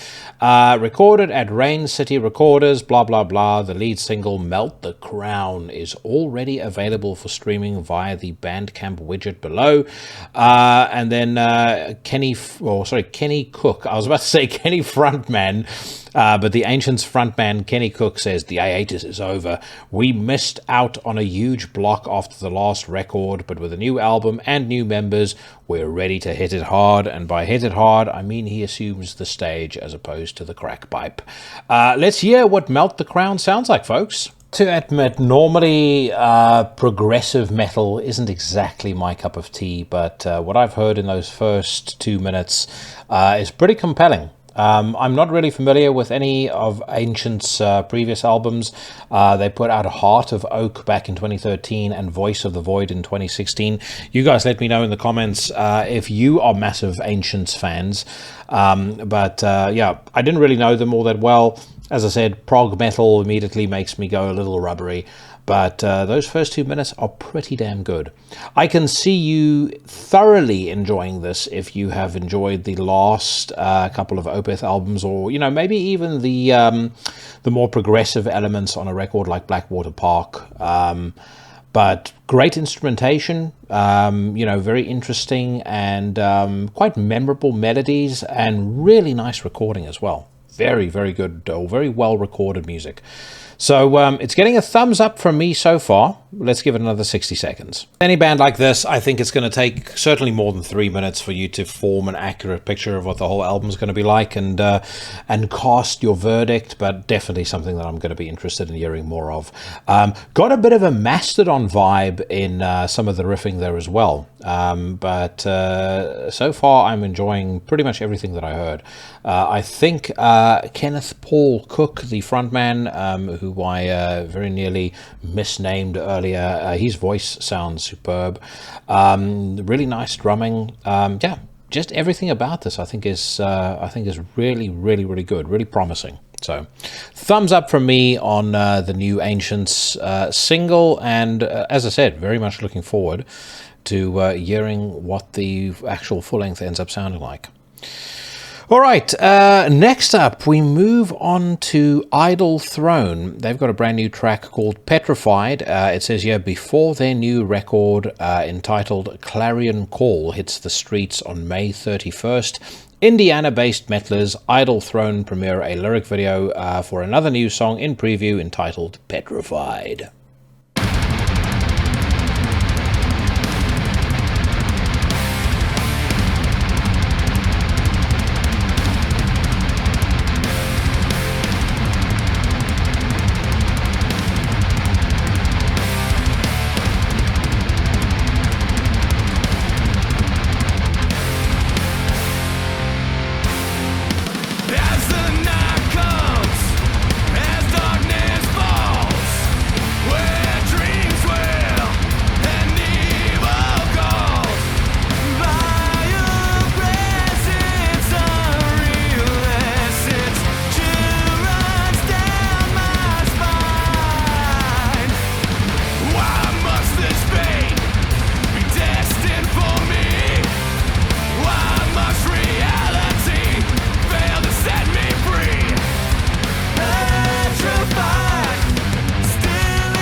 That one I'm less enthused about. I think musically it's not the worst thing that I've ever heard, but with the greatest of respect to Idle Throne's vocalist, Jake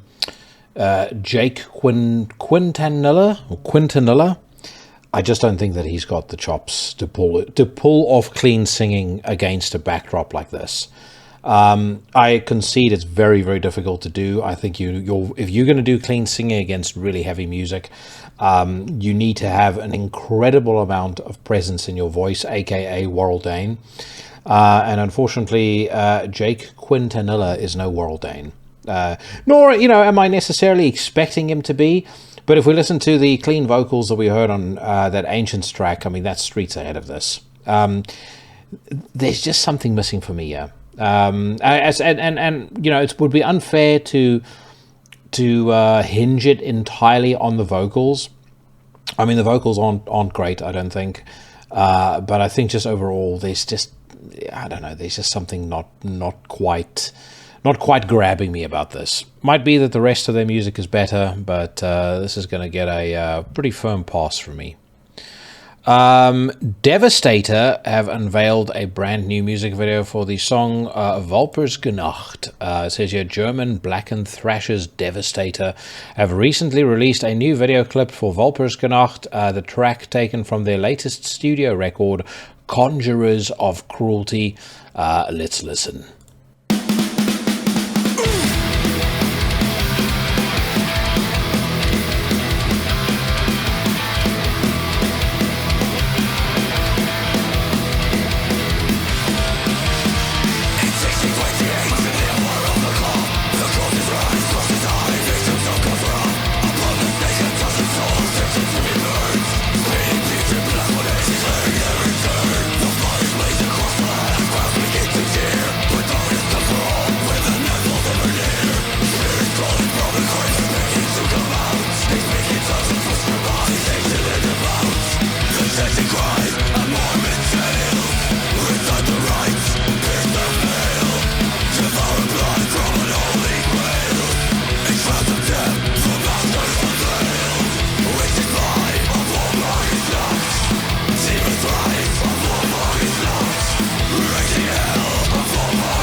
So whoever wrote that blurb needs to take their head out of their anus, because I was about to say Devastator are not a German blackened thrash band. They're from Derby, the mean streets of Derby, no less. You're in the United Kingdom, and I know this album. We've spoken about this album. We've sung this album's praises. They're out on, or the record is out now on Listenable Records, and yeah, it's very, very good. Well worth checking out if you'd like this style of music. This song, I think, confirms it, but yeah, no Germans in the band as far as I know. I mean, if we look at the names of people, Tom Collins, certainly not German, Jack Scarlett, about as far from German as you can get. Richard Bateman, definitely not German. Christopher Whitehurst, maybe if he was named Christopher Weiswurst, you could have said, okay, you know, German black and thrash metal band. Yeah, they're not. Not to get tied up in semantics, but yeah, just wanted to clarify that. But yeah, this is very good. That album is very cool. If you like stuff like Aura Noir, you absolutely need to get onto it, because yeah, there's 12, I think there's 12 very, very solid songs on there. All right, Antichrist Siege Machine are playing Europe in the autumn. Exciting news, although no dates in the UK. But if you're in Germany, or if you're in, I think, the Netherlands, if that brief glimpse that I took of the poster reminds me, then yeah, make sure you go and check them out. Seth drop Dance, Liqueur und Poignard single. It says here, black metal purveyors Seth are premiering a Pierre Reynard directed video for Dance, Liqueur und Poignard. Apologies to everybody from France, because I have just butchered your language. The second single from their upcoming album, La France des Morts. The latter comes out on July the 14th, 2024. Like me some Seth, they're also on Season of Mist, who are themselves on a bit of a tear this year. As far as good new releases are concerned, including, of course, the upcoming Rotting Christ album that you will get to hear more about next week when I've got Sakis Tolos on the show. But we'll leave that for next week. Let's hear what this song sounds like.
Decent stuff. I'm not sure whether I'm overwhelmed by it, but or whether I'm bowled over by it, I should probably say. But yeah, I'm not disliking it at all. I'm trying to cast my mind back to L'amour c'est de Christ, their previous album, Era Decay and The Howling Spirit, the two albums that came out before that, and all of those albums seem to, from memory, have impressed me more at first listen than this single has. But then again, you know, Seth have not always been the easiest band to wrap your head around. So they are a band that require some pretty intense listening, ideally from end to end of a record, you know, for everything to properly make sense. So maybe this is a case of just not selecting the not selecting the most appropriate single, which, you know, we've seen happen a couple of times recently. So it wouldn't be anything new. But yeah, like I said, not completely blown away, but cautiously optimistic about what the whole album might sound like. A band that I've not felt optimism over for quite some time is Pain, who happen to be the proto-industrial band that Peter Tägtgren of Hypocrisy has been sullying his legacy with for the better part of 2 decades now. Their first album actually wasn't bad at all, but after that, things progressively started to dip down. And I think the album that I tapped out on, I need to remind myself of the name, was the one they put out back in 2011, You Only Live Twice. And I think that record to me was kind of like, it was music that would appeal to somebody who could watch the trailer for the remake of The Crow and go, yeah, that looks brilliant. And probably go straight after he's watched it, you know what I'm in the mood for? I'm in the mood for some mid-2010s era Pain. So yeah, it's just not. I've not felt like this band has really been doing anything other than write music to appeal to a small group of overweight people that like to sweat through the night in their leather pants. But that being said, no doubt about it, Peter Tägtgren is an extraordinarily gifted songwriter, a very, very versatile musician. I don't think he always gets the credit that he should get. So, willing to give him the benefit of the doubt. Let's hear what Don't Wake the Dead sounds like.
Yeah, not as terrible as I thought.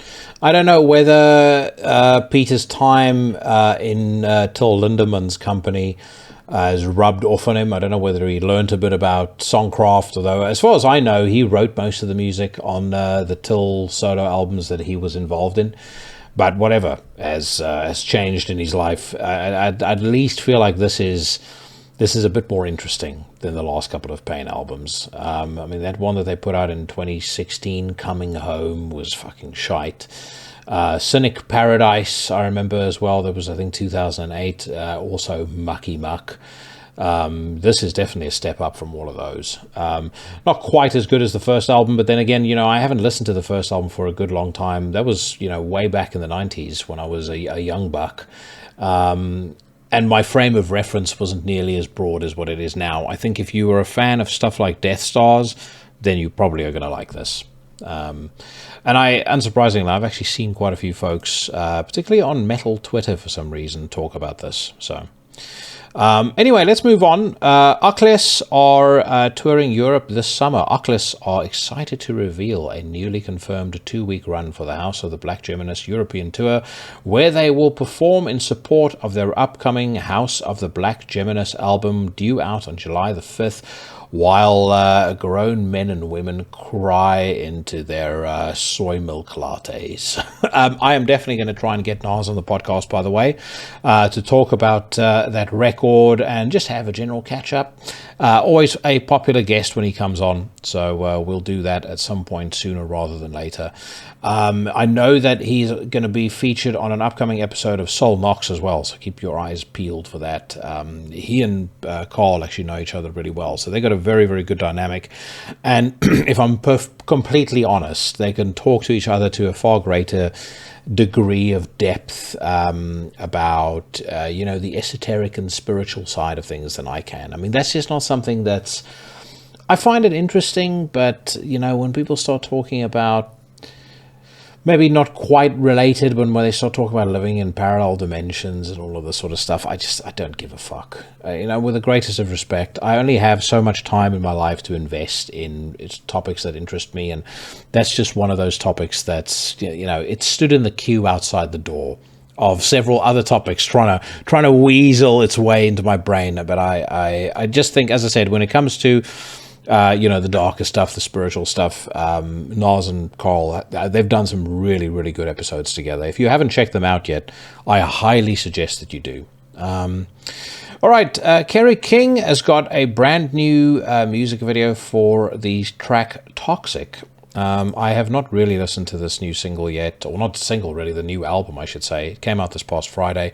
Of course, it's called From Hell I Rise. The opinion is split, to say the very least, unsurprisingly so. I don't think there's an opinion about a Slayer record that wasn't split post Divine Intervention, and even with Divine Intervention, quite a few people despised that record when it came out. I think, if memory serves me correctly, the things that they hated most was Tom Araya's change in vocal style. Going less from singing, more to screaming and yelling, sadly not something that he changed. I didn't mind the screaming and yelling, but I did like when he at least attempted to sing a little bit more, to at least attempted to carry a melody a bit more.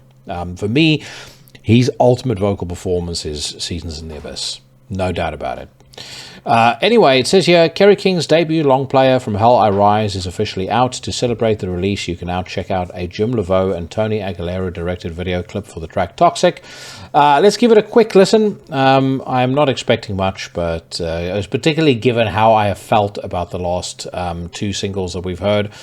But, as has been the case with all Slayer records over since Divine Intervention, they're always good for one or two decent songs. Will we find one of those on Toxic? Let's find out.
So the riff isn't bad. It does sound a little bit like it's a breakdown riff taken from another song that he's just repurposed to write Toxic around.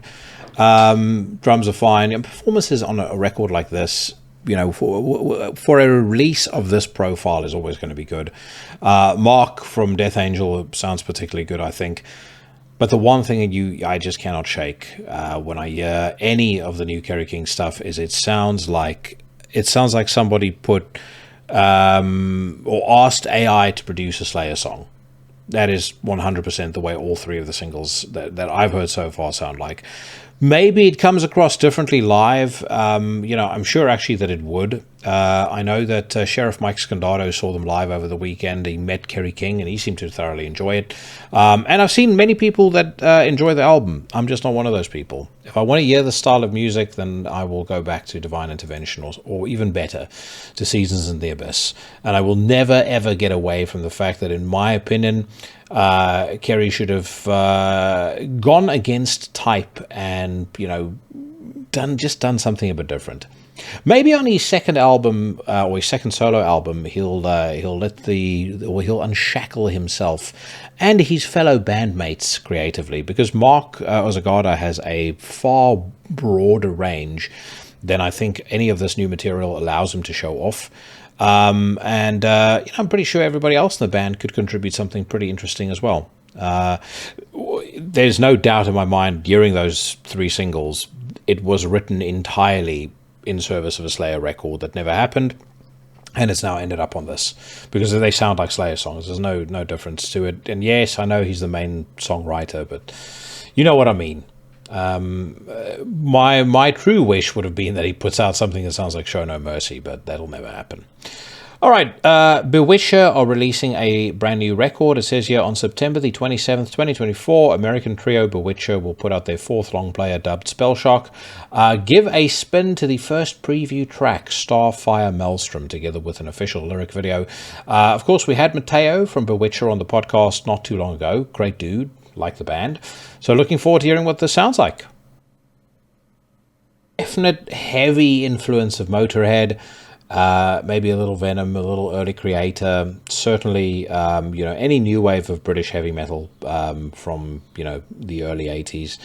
You can hear that, and then like just a tinge of black metal, but it works. It says here, it's full of apocalyptic speed demon vibes and imagery taken from the worst of current events that only get more apocalyptic as time goes by, says Bewitcher frontman Matteo von Bewitcher of Spellshock's lead missive. It's the feeling you get from Fight Fire with Fire on Metallica's Ride the Lightning. It's immediate how it feeds into themes of human destruction and war, but it also has cosmic elements. It's a classic album opener. Let's give it another 60 seconds, folks. Thumbs up from me. Like the vocals. The lyrics are pretty cool as well. If I had my way, every Bewitcher song would sound like In the Sign of the Goat, which I think is truly their signature song. They put it out on the... Didn't quite grab me the way that Manslaughter did, or the way that Violent Demise did. Both of those albums I'm fucking a huge fan of. But it was good value for a couple of tracks. Which I think, with Body Count is kind of par for the course. I mean, the first Body Count album I ever got was Born Dead, and that was kind of the same. There were like 3-4 incredible songs, tons of filler. Violent Demise, a bit more consistent.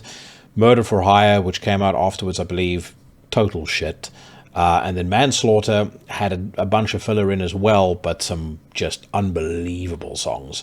One song in particular, Enter the Dark Side. If you're not a fan of Body Count and you're looking for something to say, convince me, that's the song you need to do. I'm right behind you. I hear voices in my head, making choices. Should I shoot or dismember? How many victims? Oh God, I can't remember.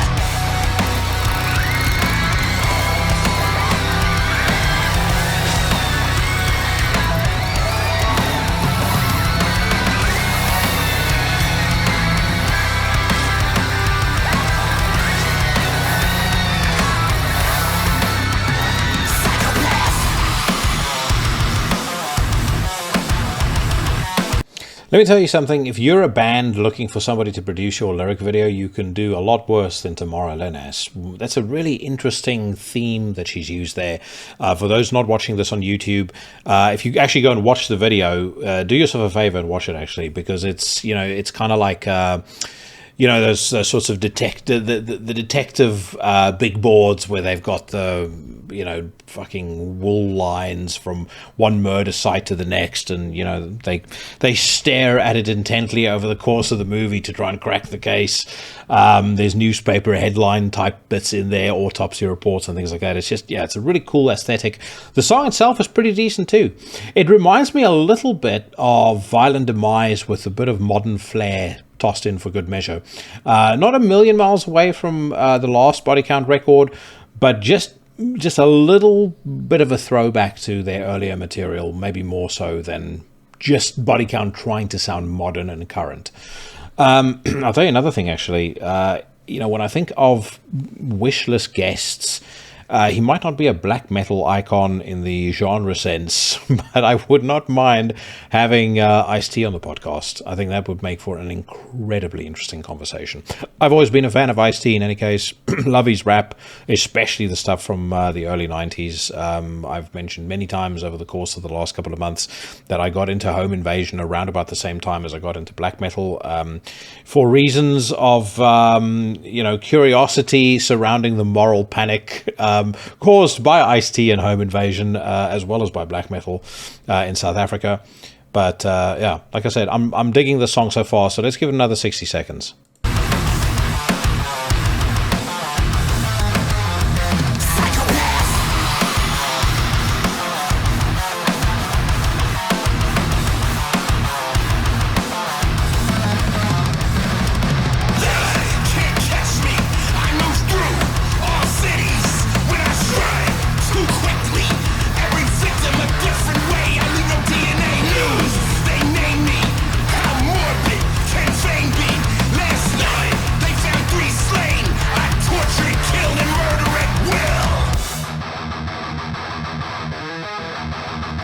Thumbs up to Ice, thumbs up to Body Count, and thumbs up to Tamara Lenas. I like pretty much everything about that.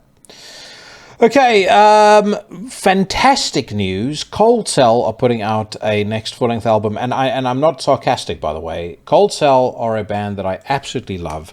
They put out a record back in 2021 called, I think it's called The Greater Evil. Let me just remind myself by checking out Metal Archive off screen. Correct, I was right. It's called The Greater Evil, put out in 2021. Fucking fantastic. It made it onto my top 20 of 2021.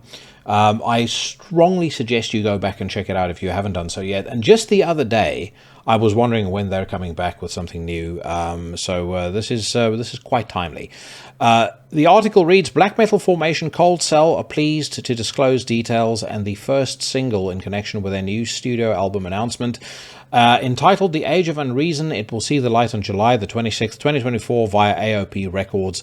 Recorded, mixed and mastered by Victor Bullock at Q7 Studios and Woodshed Studio. I have been dying to hear this for a while now, so without further ado.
Magnificent.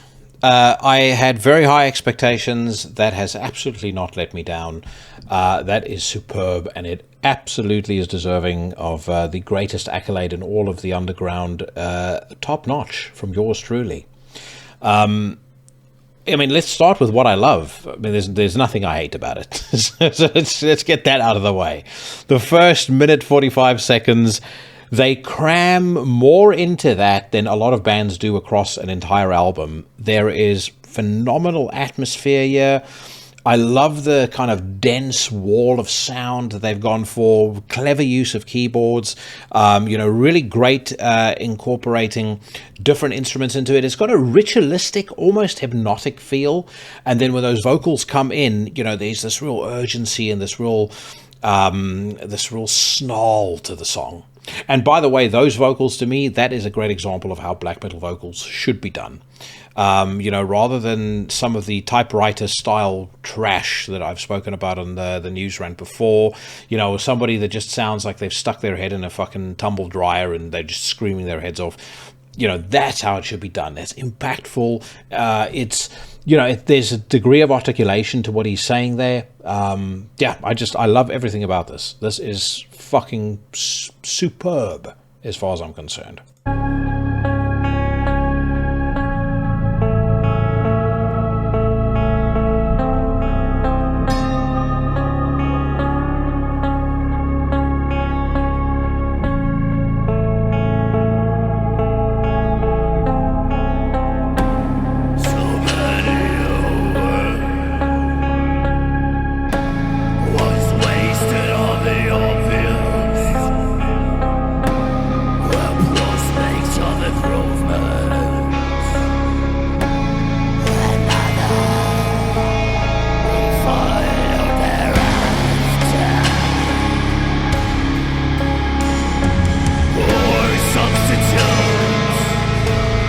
I'll tell you what, maybe it shouldn't come as a surprise given that these guys are from Switzerland, but there's a bit of a Celtic Frost vibe here as well. And when I say Celtic Frost, I mean particularly Monotheist, which is a superb record and almost certainly sounds like the gentleman from Cold Cell gave that a couple of listens over the last few years. In which case, again, kudos to them because they've incorporated those influences in a way that I think just works incredibly well. And this to me is clever writing, brilliant execution. It cannot be faulted. 10 out of 10. Cannot wait to hear the rest of that record. Okay, let's move on, my friends. Harm's Way have put out a new video for the song Terrorizer. It says here, Chicago's Harm's Way are unveiling a new music video for Terrorizer, the track that comes off the band's latest record, Common Suffering. The clip was shot and edited by Finn O'Connell. Their vocalist looks like he knows his way around a weight bench. I'm liking it. And I do quite like Harm's Way. They're great gym music. So I don't know whether the vocalist writes this specifically to fuel his workouts. But anyway, let's hear what it sounds like.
Another 10 out of 10. Another top notch, as a matter of fact. The only thing that I'm scratching my head over watching this music video is I always wonder when I see a dude that is that muscled up and he's standing on stage with the band. I mean, Harm's Way, I don't know how often they tour, but if I'm not mistaken, they're a reasonably hard touring band.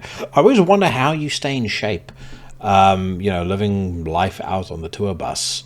It was like Greg Puciato from Dillinger Escape Plan. It was kind of the same thing. You always used to look fucking outstanding. And I would think to myself, like, I get you can go to the gym in each city that you go to, but most of the food that you get fed at shows, at least from my observation, looks like dog turd. You're not sleeping particularly well. Everything is kind of against you. So I think in some ways, the fact that he's able to look like that makes it even more impressive. But yeah, great song. Definitely being added to the gym playlist. The gymming on my side of the fence is going pretty well. I've got Paige coming with me in the mornings now. She's pretty into the weightlifting as well, getting stronger, probably strong enough to fuck up quite a few men, if we're perfectly honest. But it's nice having her there. Makes me feel like I'm a little bit more accountable, and I need to get my fucking ass out of bed in the mornings. Equally, another person who makes me feel particularly accountable is Cheyenne. I had a great time training with him out in Norway. But one thing I definitely, and I mean this in a good way, when I see him lifting, I see videos of him doing stuff, it makes me swallow whatever laziness I dared to entertain for a split second very, very quickly. If you are looking to, build some muscle, do some weight, whatever the case may be, I haven't mentioned this on the podcast for a while, but I know he's mentioned it on his. I have said it before, but make sure you check out Trial by Fire Fit, which is his online training service that he offers. He's got a load of people who he has helped, shred up, get much healthier, look way better, and he can help you too. And as far as I know, I speak under correction on this, but as far as I know, his prices are reasonably competitive. Okay, next up, we've got a new Black Lava song. Now, we had Rob Watkins on the podcast way back when the first Black Lava album was released. I love that record, and I have been very much looking forward to its sequel. It says here, Australian blackened death metal crew Black Lava present the second single, Unsheathing Nightmares, from the upcoming studio record, The Savage Winds to Wisdom, coming out on July the 12th via Season of Mist. The accompanying official video was filmed, directed, and edited by Colin Jeffs. Let's listen.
I think that's going to be the third top notch of this installment of the News Rant, my friends.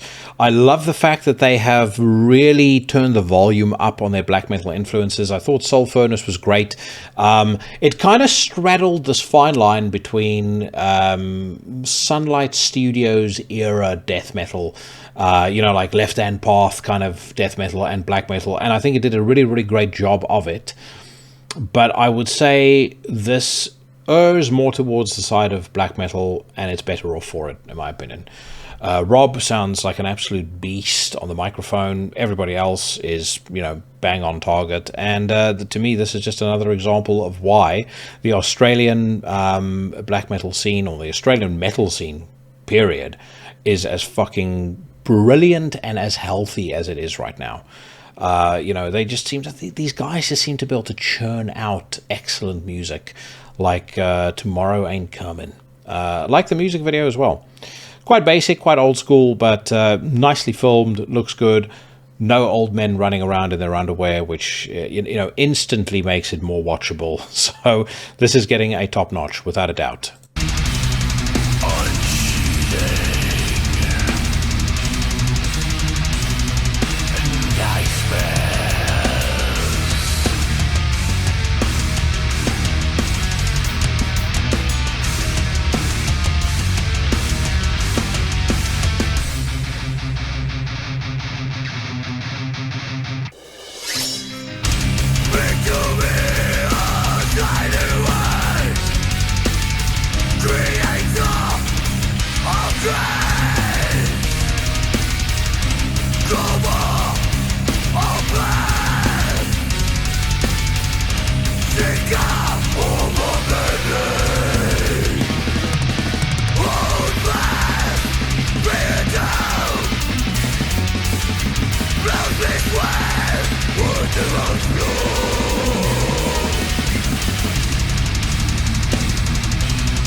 Another thing I should point out about that song, it's not often that I geek out about guitar tone, but that guitar tone is fucking malevolent. Really, really well done by whoever is responsible for coming up with that. I like it. I like every single thing about that song. And again, very much looking forward to hearing what the rest of that record sounds like when it drops on July the 12th. All right, one more song, and then we will check out maybe a couple of quick headlines over on the usual suspects, the Blabbermouth. Maybe Metal Injection, and my eyes, folks, are immediately drawn to the third single to be released off the forthcoming Ulcerate record. That album, of course, is called Cutting the Throat of God. There is no doubt in my mind that Devastator realized they're onto something massive with this record, because they've put out 3 singles in the space of about 6 weeks, unless my sense of time is completely warped. They're working very, very hard to get this under people's noses, and based on the first 2 singles, totally understand where they're coming from. I think that the benchmark that was set by Stare Into Death and Be Still was so high that most bands would consider quitting rather than trying to do a sequel to that. And so far, they've literally taken everything that was magnificent about that album, and they seem to have just made it even better somehow. Those 2 singles they've put out to date, peerless, masterpieces.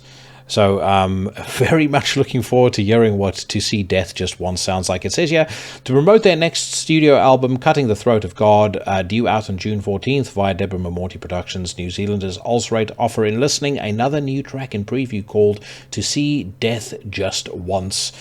I'm expecting true mastery. So, Ulcerate, you better not let me down.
I have to say this, I don't want to I don't want to share any spoilers ahead of the top 30 of 2024, but at the moment, I can see 2 other albums having a chance to knock this record off its perch.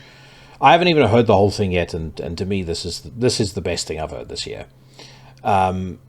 Now, time has a way of evening things out a little bit. It could be that I'm just really psyched that there's a brand new Ulcerate album.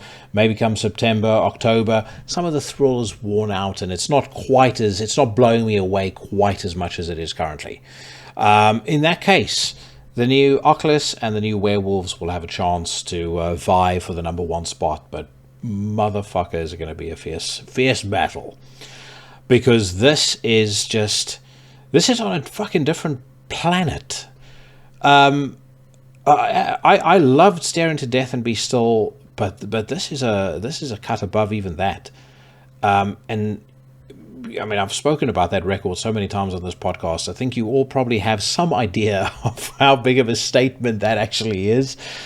There is just nothing about this that's not perfect. The production is incredible. Instrumentation, let's not even start on Jamie and his ability to play drums like basically no other. Amazing vocals, the command of melody, just the command of every single facet available to a musician here is, I'm lost for words. That's why I'm stuttering and stammering like a fool. I don't know what to say. Yes, I will say, though, these motherfuckers big-timed me when I reached out and I said, I'd love to have you guys on the podcast. Sorry, we don't do podcasts, they said. So I forgive them, because that's just the kind of sweet man that I am. They know that the invitation is open. But even though they big-timed me, it doesn't matter, because this is just fucking sensational. Again, let me know what you guys think in the comments, but my mind is blown. I didn't think that they could top Stare Into Death and Be Still, and off the back of these 3 tracks, they've completely obliterated that record. Anyway, right. If I carry on much longer, you guys are going to think that I get paid to do PR for Ulcerate, which I most certainly don't. Let's wrap up with a quick skim through Blabbermouth. We haven't been here for quite some time. Wonderful news. The 2025 Grammy Awards are set to take place next February in Los Angeles. I look forward to all the thought-provoking articles on trash like Louder Sound and Kerrang about how unfair it is that Band X, fucking Sleep Token or Lorna Shore haven't been nominated. And then all of the simpletons clapping like seals along with that. AC/DC's European tour for Power Up has kicked off. Curious to know what the set list is.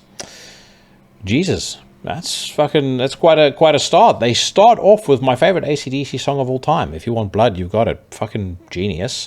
Back in Black, Demon Fire, Shot Down in Flames, Thunderstruck, Have a Drink on Me, Dirty Deeds, Done Dirt Cheap. I'll tell you what I would have loved for them to include on this set list. Squealer. I love Rock and Roll Damnation. I wouldn't have said no to that. And I was trying to think, Fly on the Wall. I don't understand why that album gets the hate that it does, and I've spoken about it before. I'm not going to go down that again, but I think, I just think that's a fucking incredible album. It might be the worst reviewed album in AC/DC history, with the exception maybe of Flick of the Switch, but it is irrelevant because it's fucking superb in my view.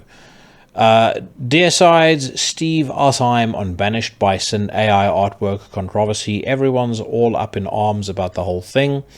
Ex-Sepultura frontman Max Cavalera joins Mr. Bungle on stage at Sonic Temple to perform Territory. Kerry King was shaking before he presented Tony Iommi with a music award. I was just a fucking idiot, he's quoted as saying. System of Down's Serge Tankian says he has had to deal with some delusional cases of fanaticism, or as he would have said it, I've had to deal with some delusional cases of fanaticism. Flatback's Jason Hook. Corey Taylor is actually a sweetheart, in addition, apparently, to being a douchebag. David Ellison on Slayer reuniting for festival appearances. Farewells are just a temporary goodbye. Jack Owen would be open to 6 Feet Under doing a tour with Cannibal Corpse. I would do it. Fucking of course he would. You can have first support, my friend. You and your friends in 6 Feet Under. You guys warm up for our second and third support acts. Biohazard, we're getting along better than we ever did. I tell you what. I mean, I'm not going to get too excited about a new Biohazard album because the last couple were not great. But if they can do something that is in any way close to State of the World Address or Urban Discipline, I will fucking lose my mind. I have loved those albums for decades now, and they are mainstays on my gym playlist. I listen to both of them probably at least once a week, and I was so happy that these guys got back together again, because as I've said many times before, if you've never seen Biohazard live, you are doing yourself a grave disservice. The best, take theatrics out of the mix, because if you include theatrics, then Rammstein are the best live spectacle you'll ever behold. But in terms of just pure performance, energy, sweat, testosterone, Biohazard cannot be beat. And that includes Slayer at their peak, who heretofore I thought was the best live band on earth until I saw these guys play. Anyway, friends, I think we've hit the hour mark, which means it's time to wrap up the news rant for this week. That brings me to the end of another installment of Into the Necrosphere. Thank you so much if you've stuck around until the very end. Thank you so much for accommodating my scheduling delay this week. As I said on my Instagram post, I had the option to interview Sakis Tollis, or to stick to my schedule and finish editing episode 227 and get it up in time. I knew what the Legion would demand, and that is why next week you're going to get to hear me talk to Sakis about the brand new Rotting Christ album and a whole lot more beside. You are absolutely going to love it. In the meantime, whatever it is that you are doing, wherever it is that you are, stay safe, stay healthy, and I'll see you bad motherfuckers again next week. You're not happy. You're not a happy person.